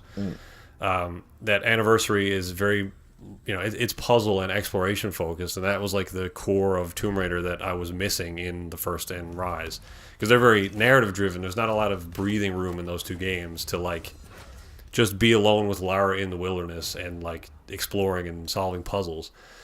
And so I was really excited for this when this came out, and that I think sort of scratched that same itch. There's plenty of time to just explore Paititi and the surrounding area and solve puzzles and tombs. I think a lot of the tombs are really a lot more fleshed out in this. It feels like they're actually puzzles in this game rather than like a side room that you can solve in 2 minutes. Yeah. It sounds like you like Tomb Raider for the same reasons I like Tomb Raider. Yeah, it's that sort of just intimate, quiet exploration. That's just about using your brain to get through the next area. That's not like an asinine jump over the spike thing and solve this really arbitrary video gamey puzzle, but also manages to take, I think, what the core of Tomb Raider should be and puts it into the new universe.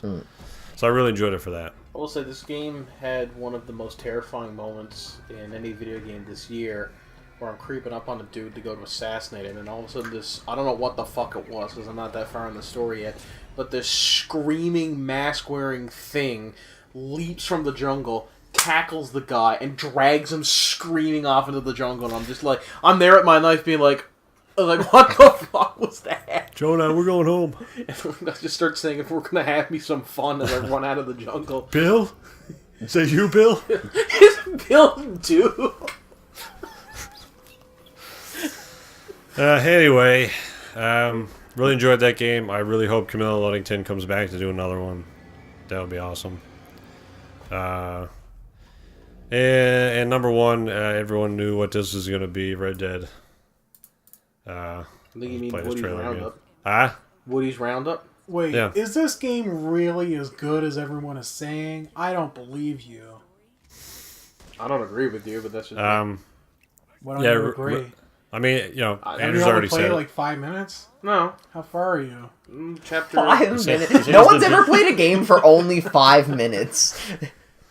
I want to go through Rory's Steam history and see what ones he has 5 minutes on. Yeah, I might have. Yeah. Aaron, what do you like this game? I mean, the same thing as Andrew's already mentioned. It's like anyone that I've spoken to that has finished this game, they say the same thing, and they say, I became Arthur Morgan. And it's true, because it's just like, it's all of those little details. Like, other games have told stories like this. It's not a super original story. It's not a super original setting, but I think what makes it Red Dead is all of those little details, all of the little gratuitous things, like Andrew's talking about, the chores and the things that, as you do them over and over, they really don't take that much time in game to do, but they help you become Arthur faster. And like, as you get into that story, it's all of those details that just help give big pivotal story moments so much more weight. And I think for that reason, it's like it takes a lot of these elements and makes something really unique with it. And that's why I enjoyed it. And the controls, the gameplay is very beautiful. It's well voice acted, extremely well written. Mm-hmm. I will say the guy did deserve the game award for playing Arthur Morgan. Absolutely fantastic job. And it is in many ways, like, there are a lot of similarities between this and the first Redemption.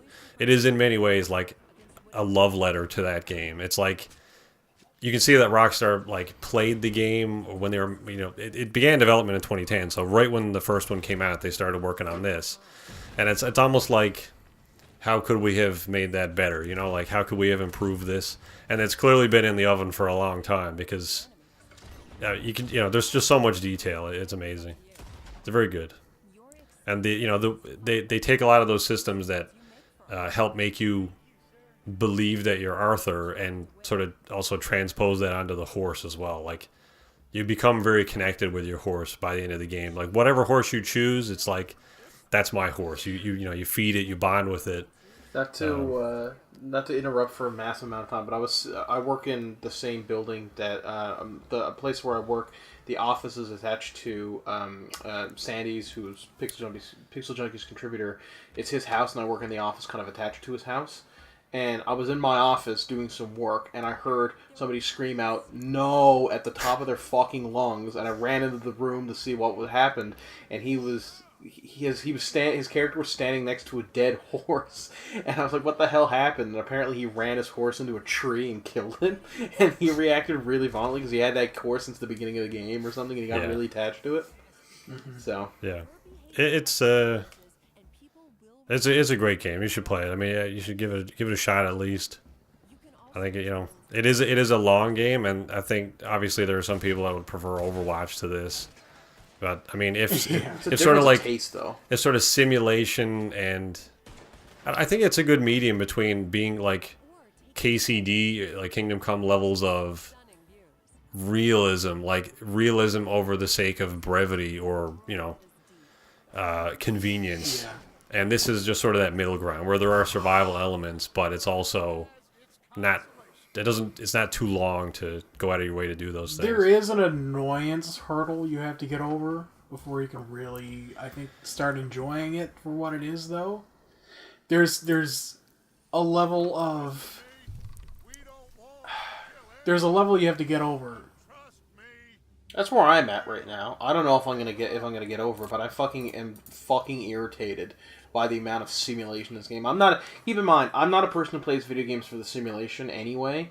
So this is less a complaint about the game and more just my own personal opinion. So why I didn't make my list is because the game feels so simulatory, and I get that's why that's a big deal for other people. But I don't like that in video games. It's just not what I go for, so I'm being irritated by it. By having to eat? Just everything, just little things. It's a bunch of little gribbly things that all add up. So, like having to eat, having to wash yourself, clean your horse, clean your guns. The fact that the fucking skinning animations take so fucking long in that goddamn fucking game. And that was a problem with the first one, too, where you'd just be like, it's my 50th fucking wolf. Can I skip this There were no skinning animations in the first game? What? Please?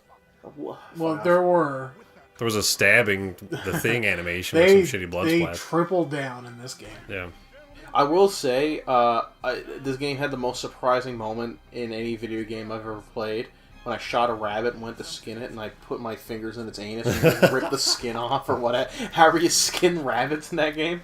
Yeah, you can't do it like that. It's obviously a bit sped up and made way easier to look like that. But yeah, I mean, I was going to mention, not only is Arthur Morgan a great character and this universe, this world so developed, but they also managed to have a cast of like 20-ish characters that all have. Everyone is fantastic. They're all well written. They all have an arc. They are, they all feel like believable humans. Yeah. So, it was, it's top tier. Mm-hmm. Go ahead. Sorry, I should mention Sandy had a major complaint, and I'm not about this game. I'm not sure if they ever address it or not. But one of the major points in this game is that you have to get money for the group, like that you're dealing with. You're low on funds, needing money. Mm-hmm. And Sandy said, "Do you know how much?" And he was talking about, "It's a good game, and I'm really enjoying it. But I've put thousands and thousands of dollars that I've gotten from kills into the thing. Why do we still need money?" Mm. If I've like shot every animal in the Wild West and skin it. Well, I mean, you put money in the tiling box to upgrade your shit. No, but what he's saying is, once you've bought all the upgrades, you really don't need to do that anymore. But but what Dutch is saying is like, he's saying is like, I have all this money on my character, and Dutch is like, we need money to support the family. It's like, bitch, I could buy the West with all the money I got. Yeah, so that issue's still there. Oh, okay. There's a gameplay and narrative dissonance there. I don't expect where them to. Narratively, the story is about the gang doing heists and stuff like that to get money to escape the law, essentially. All the while, you could have, gameplay-wise, you could have collected enough money to retire happily. Yeah. Right, yeah. But unlikely, I feel. It's not that easy to earn money in single player without doing, like, main story missions. Well, if you do all the treasure hunts, you're rolling in cash. Yeah, well, not that much, though. I mean, you do get money, but not, like... You get enough to buy upgrades, not to, like, move to... You got, like, $8,000 from doing the treasure hunts. Back in 1899, $8,000 is a lot. $8,000 is a lot. The upgrades are quite expensive. I'd kill Rory for $8,000 and smile while doing it. I'm not sure who'd pay you $8,000. I'll pay you $8,000 to kill Rory right now. Andrew. I'm not sure who would do it. Andrew literally 10 seconds later. Jordan would jump through the window. Anyway, we got fucking no time left, so let's move on to... Adam, what sucked? What sucked this year? What was terrible?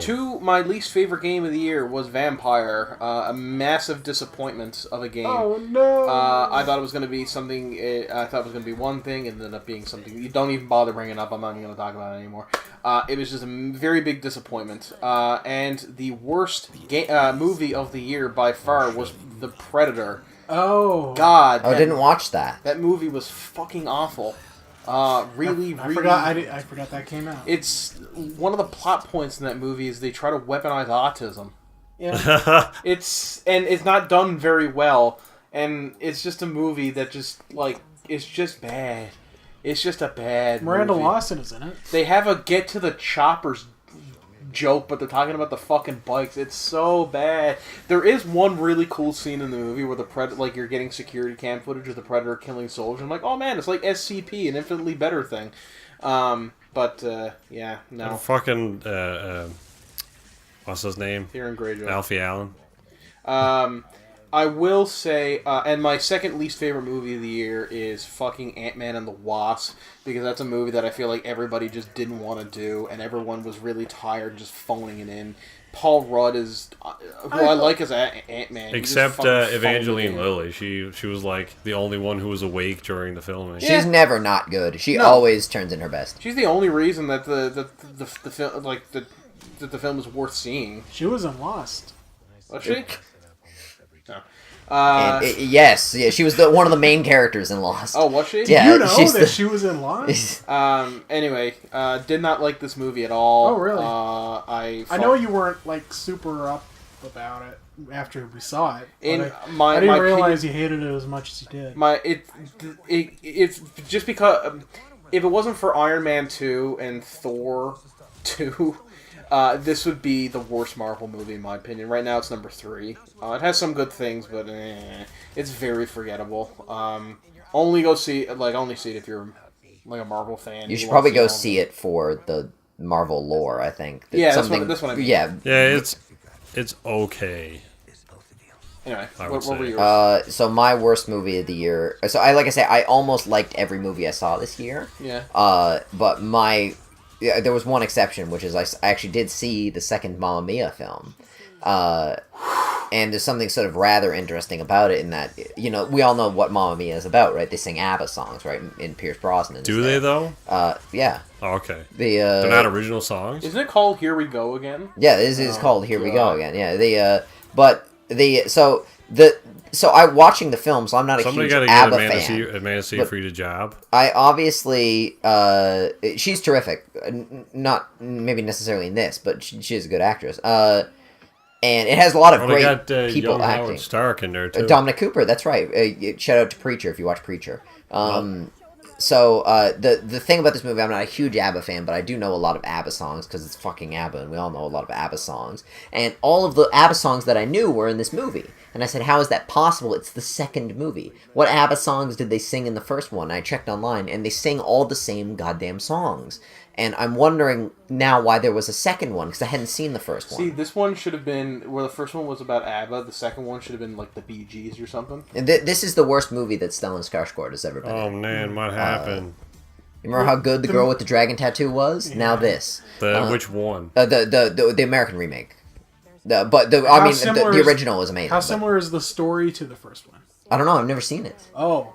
What did you see? I watched the first one for some reason.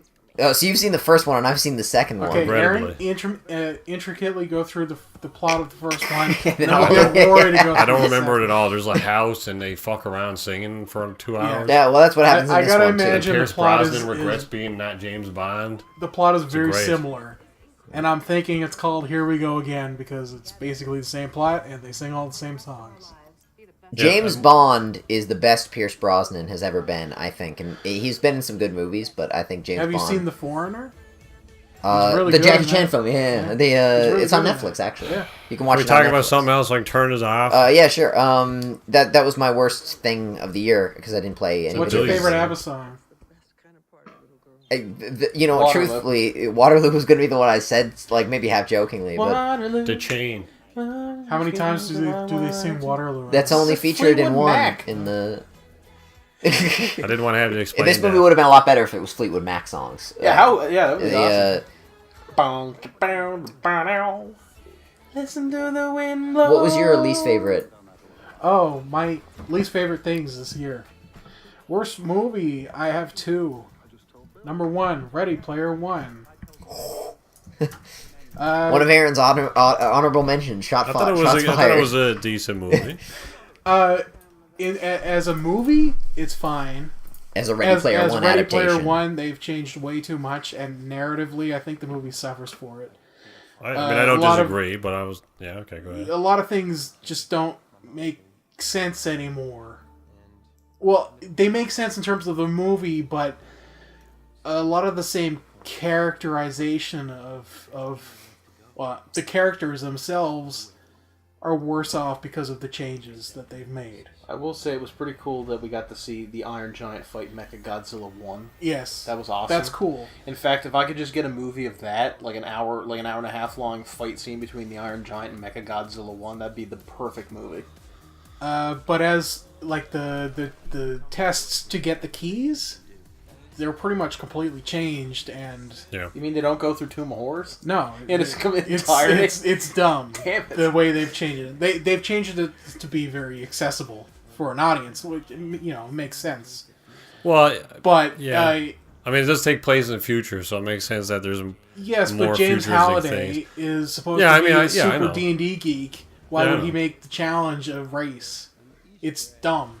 Because they've changed it from a Tomb of Horrors thing, which is very personal to James Halliday's character, and they've gone with, hey, let's do a race course with 80s characters. I really hope to see Arsurect in well, I mean, yeah, the movie is subject to a lot of change for the sake of a movie. I think if you made it like word for word in the book, it obviously wouldn't be as exciting, and it wouldn't be as mainstream. So it was exciting when I read the book. But I don't think it makes a great spectacle if you watch like some dude playing a video game with a controller for 2 hours as he gets through a video game level. I will say that no matter what's said about Ready Player One here, nothing will be as good as the reaction of seeing the Iron Giant and someone saying, "Is that from Halo?" Somebody say that? Yeah. I do like how they kind of like divvied up the plot advances, and like in the book, pretty much whoever the hell the main character's name is, I can't remember. He basically does everything. Yeah, there you go. He basically does everything. In the movie, other characters do things that I thought was nice. But they meet each other far too quickly in the movie. Yeah, I mean they do, and they also clued up It's too supposed quickly. to be a big reveal. The love blooms and all that, and they're supposed to meet each other very late. Yeah, Artemis and Parzival. Yeah, yes. I mean, I don't disagree. It's about half an hour before they actually see each other. And it's like, well, that's dumb. But what's the worst game this year? Well, I have another worst movie. Oh, okay, yeah. What's the other worst movie this year? Jurassic World is fucking awful. It's terrible. What? As a movie, like visually, it's very well shot. I think the director did a fucking T-Rex deserved a better movie than that. The director did a very good job with the script he was given, unfortunately. Yeah. Well, I guess fortunately, really, but the script was just terrible. We'll say this movie had the saddest moment in film this year, where the Brachiosaurus dies on the dock. Yeah, but it was too... No, shut up! It was emotional. Shut up. It was emotionally I like manipulative. I like the scene where they're in the gyrosphere and it's like all one take into the water. I don't know if it was actually done in one take. Probably not, but they did. It was all CG. Those one takes are very easy to do. Yeah, but it was just well done. I thought it was well done. Fair enough. I didn't watch this. Yeah. Nor should you. If you didn't like Jurassic Park 1, you're gonna hate this. Story-wise, it's just too stupid. Yeah, a little bit. It's a very stupid movie. I will say the Indoraptor is a cool fucking creature. And that dies instantly. Spoilers. Well, it doesn't die instantly. Pretty well. They're like, here's the thing, and then there's 5 minutes of it running around, and then it dies. It's fucking stupid why they made it in the first place, because they're like, here's this creature that activates, that attacks any creature that has a laser pointed on it, and in order to point the laser on it, we gotta attach it to a gun and use the gun to point at the thing. Why wouldn't you use the gun? I don't know, because we spent $10 billion making this fucking raptor, and we gotta use it. Is it bulletproof? Kind of. Actually, it does take bullets really well in this movie, so, you know. Yeah. Anyway. Go see Annihilation. Yes. That's my summary of Jurassic World. Instead of a worst game award, I'm going to do a hottest mess award. And I'm going to give a hottest mess award to Bethesda this year. Not only did they release Fallout 76, the worst video game I've played this year by far. It has no relation to the Fallout I'm familiar with at all. They've also pretty much been screwing up consistently since they've released it. They narrowly beat out Blizzard, I imagine, for this award. Yeah. Yeah. So they released the game. It barely works. The whole bag fiasco. Yeah. Everything sucks. I don't even want to get into it, really. They've just done a terrible job. I'm sure we've talked about it at length on other podcasts. I love Bethesda, but this is awful. Yep. All right, and Aaron, what? Fucking camera's probably filled by now. We'll have to get onto it. Instead of just doing outright worst things of the year, I did worst adaptations. And I guess looking at it now, having spoken about Ready Player One, it is also not a great adaptation. But I guess I have seen other things that I like about the film that differentiate it from the book for me. Which I guess maybe the film, as a redemption of my point anyway, I guess the film tries to do other things and have its own identity. Whereas my worst film adaptation of the year is Tomb Raider. Oh yeah, that came out this year. In my opinion, I've seen this movie as well. I don't think it's a good adaptation of the game's story. That's full screen there, Aaron. Oh yeah, right. You're right. Whereas Ready Player One tries to do its own thing, this does not. This tries to do the first game again, but very poorly. And I've talked about it before, but it just fucks everything up. It's not good. This could have been a really fun adventure movie. It could have, but it wasn't. I don't think Alicia Vikander was a good choice for Lara. I mean, she's a great actress. I don't think she's the problem in this film. She's not the problem, but I don't think she just doesn't fit the role to me. It doesn't seem like her type of thing. I would have cast Brie Larson myself, but that's just me. No. I wouldn't have cast her either. Me neither. I'm not sure who I'd cast. I have to think about it. No. But anyway. Think, Maggie from The Walking Dead. I keep forgetting to hit the actress's name. Cohen? Yeah, he's got it. I think she would do a great job. I think she's an underrated actress that doesn't get enough work. Maybe. I think probably because of her commitments to The Walking Dead. But I think... Regardless, Lara is not a hero in this movie. They take the first game and condense it into about the first... Well, they take the first 20 minutes of the game and stretch it into an hour and a half of this movie. Of her... The only thing it does well is her eventually killing a person and then coming to terms with I have to kill people to get out of here.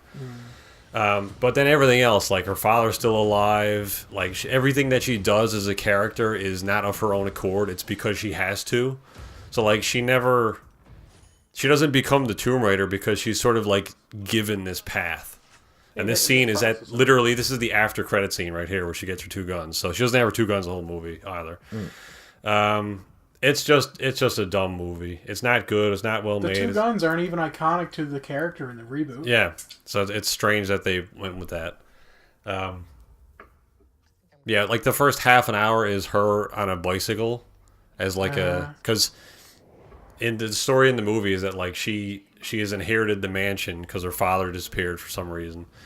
And yeah, there you go. The first 20 minutes of the movie right there. And she's like, oh, I don't want to be rich. Fuck that. This Tomb Raider is a movie that that plays like a mini-series. In that there are these weird, long lengths of discrete things happening. Yeah. And it's this almost feels like episodes of a TV show, except I'm here drinking this way too large drink, watching it for the next 2 hours. Yeah, and anyway. She's like, I know how to make money as a super rich white girl living in London. I'll race bicycles. Even though I have a mansion waiting for me. I'll want to earn my own money. So then she eventually takes the mansion anyway and ends up going looking for her father because that's the only reason she exists. Because her father did everything cool and she's just following in his footsteps. There you go. Oh man, look, Lara's father left a thing for her. The mansion does look pretty similar to the game though. They did a good job of the mansion.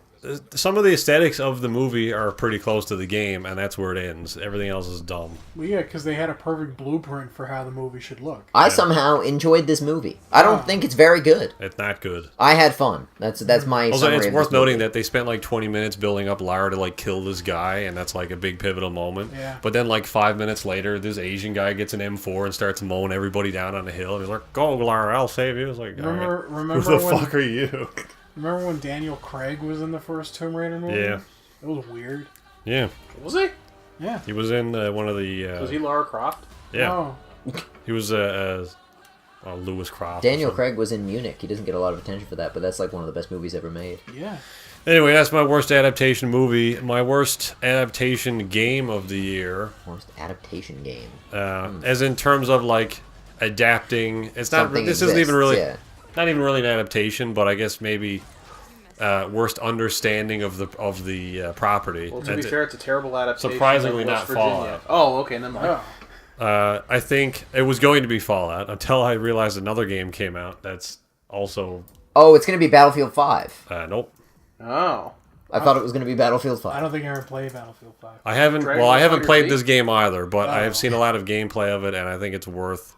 I'm kind of going against my my thing here of having played or seen the things, but I think Did Shadow of War come out this year, or was that not last year? Shadow of War. It is Metal Gear Survive. Oh, well, that is a great choice. That I would say that is actually the correct choice. Yeah. Of Whereas worst adaptation of something. Yeah, this doesn't understand Metal Gear. I'm not a massive Metal Gear fan. I really enjoyed the first game. Played the second game, enjoyed that Fucking as well. Aaron is sticking up for Metal Gear. But this game does not understand Metal Gear. Even worse, I think, than Fallout 76. Whereas I would agree it's not a good understanding of what Fallout is. I think Fallout 76 at least gets the gameplay and sort of the feeling of the world down. Yeah, I agree. It's lacking NPCs and a great narrative and choice and all that, but it at least understands Fallout more than this understands Metal Gear. Absolutely. I'm with you there. There you go. So that's my piece. I guess some movies I'd like to watch are First Man, Mission Impossible, Fallout, and Bird Box. Yeah, those. Yeah. I didn't write down. Oh, and the games to play. I'd like to play God of War. I'm going to play Assassin's Creed Odyssey eventually because I'm currently in the middle of Origins. Hitman 2, Obra Dinn, Become Human, Ashen, and State of Decay 2. Jesus Christ, you had one fucking job. I went through the list of. You gotta write them down as you Google play didn't have Hitman 2 on the Hitman games 2 that came trailer. out this year. Anytime I played or watched something, the first thing it is I Yeah, put it Adam into my keeps a phone. running list, yeah. Well, I don't keep a running list, okay? Anyway, I'd like to play those. What else have I got? Mentions for games that weren't on my list. Forza Horizon 4, good. It has a lot of weird problems that the other ones didn't. I'll just give one example. Like, in this game, it's always online. You can play offline if you want, but there's a sort of, it defaults to an always online mode where you can play with your friends, and you would think that in that system where you can team up with your buddies, do races in the free roam space, would work well as it has done in previous games. But for some reason, now that this is like an always online environment, it's constantly dropping co-op. So you'll do a race, you'll team up with your friends, you'll do a race, and then after the race ends, it puts you back in the free roam world, but by yourself. We're talking about Forza now. Forza Horizon 4, yeah. It's kind of hard to tell based on this trailer. Oh, yeah. Well, I'm fucking gone off on a tangent. It is a good game. The gameplay is good. It works well. Very optimized game for how it looks aesthetically. But it has a lot of weird like networking issues that are very strange. So hopefully they'll iron those out. They have said that they're not working on Forza next year. So presumably with 7 and this game, they'll just be expanding the content, which they already have by increasing the customization options with wheels and suspension and shit this year. All right, Aaron, as quick as you've ever said anything, what are you looking forward to in 2019? A game, a movie, and I was also going to mention Jurassic World Evo. I feel I agree with what Adam said, but it's sort of lacking on features at the moment. Okay, yeah. Looking forward to next year. The first game that I'm looking forward to is Division 2. That comes out in March very soon. Whatever else is coming out with Elite this year, they're working on the next major milestone expansion, so I'm very excited for that, whatever it is, Atmospheric Planets or Walking Around. I can't really think of other things. Let's just Google it. 2019 games. Anthem, obviously. Anthem, nope, not getting that. Jedi Fallen Order or whatever. Is Cyberpunk coming out next year? Potentially. I think they. I heard something about a June release date, but I don't know how true that is. I doubt it's true. That'll probably be coming out the holiday next year, a year from now, basically. Maybe. Oh yeah, Jordan's calling us. I guess it's time to end. Anything you guys looking forward to? Yeah. Oh, Session as well. I'm looking forward to this. Movies. Alita Battle Angel. That was supposed to be one of my most anticipated of this year, but it ended up getting delayed. Oh, really? I love Robert Rodriguez. They had to redo Marissa, whatever. It was supposed to come out like New Year's Eve of this year, if I recall correctly. Games: Devil May Cry 5, Bayonetta 3, and The Outer Worlds. Those are all going to be amazing. Oh, yeah, right. That's next year as well. Yeah, definitely The Outer Worlds. Me, it's Cyberpunk and The Outer Worlds and the Resident Evil 2 remake. Ooh, there goes my phone. I forgot about that. There goes Andrew's phone. Adam, what are you looking forward to? Nothing. There you go. I can't think of it like Avengers, I guess. I'm looking forward to see what they're doing and how they bring everybody back. They're doing a new Halo. You're not looking forward to Star Wars? They're doing a new Jedi Halo. You're not Fallen looking forward to that? Order, I don't know anything about that game except that it's being made by EA. And I have... What, this game? Yeah. It was being made by Respawn. They have fucking shotgun Star Wars Respawn game are making this one. That's the only reason why I'm hopeful. Titanfall 2. Yeah. Now, Titanfall 2 was the greatest game ever made. It's a bit of an exaggeration, but Halo it's very Infinite good. comes out next year. It does it? Yeah, I just said Halo, yeah. Potentially. It's not coming out next year. You don't think? I mean, if King... Look, okay, here's the thing. Like, I doubt Kingdom Hearts 3 is coming out next year, and I certainly doubt that... It's not out yet? Kingdom Hearts 3 comes out in like 2 weeks. Yeah, they're going to delay it. January Take all the 25th. discs back from the stores. Anyway, that's it for us. Thanks for joining us. It was a long podcast, but we did a good job. Tune in next year for the 2019 in review. A decade in review. We're going to have an even longer podcast next year. No, it's going to be a year. We're going to do... First, we're going to do a year review, and then the next week, we're going to do a decade in review. 2 different lists. It's going to be a 2-parter? Mm-hmm. Maybe a 3-parter. No.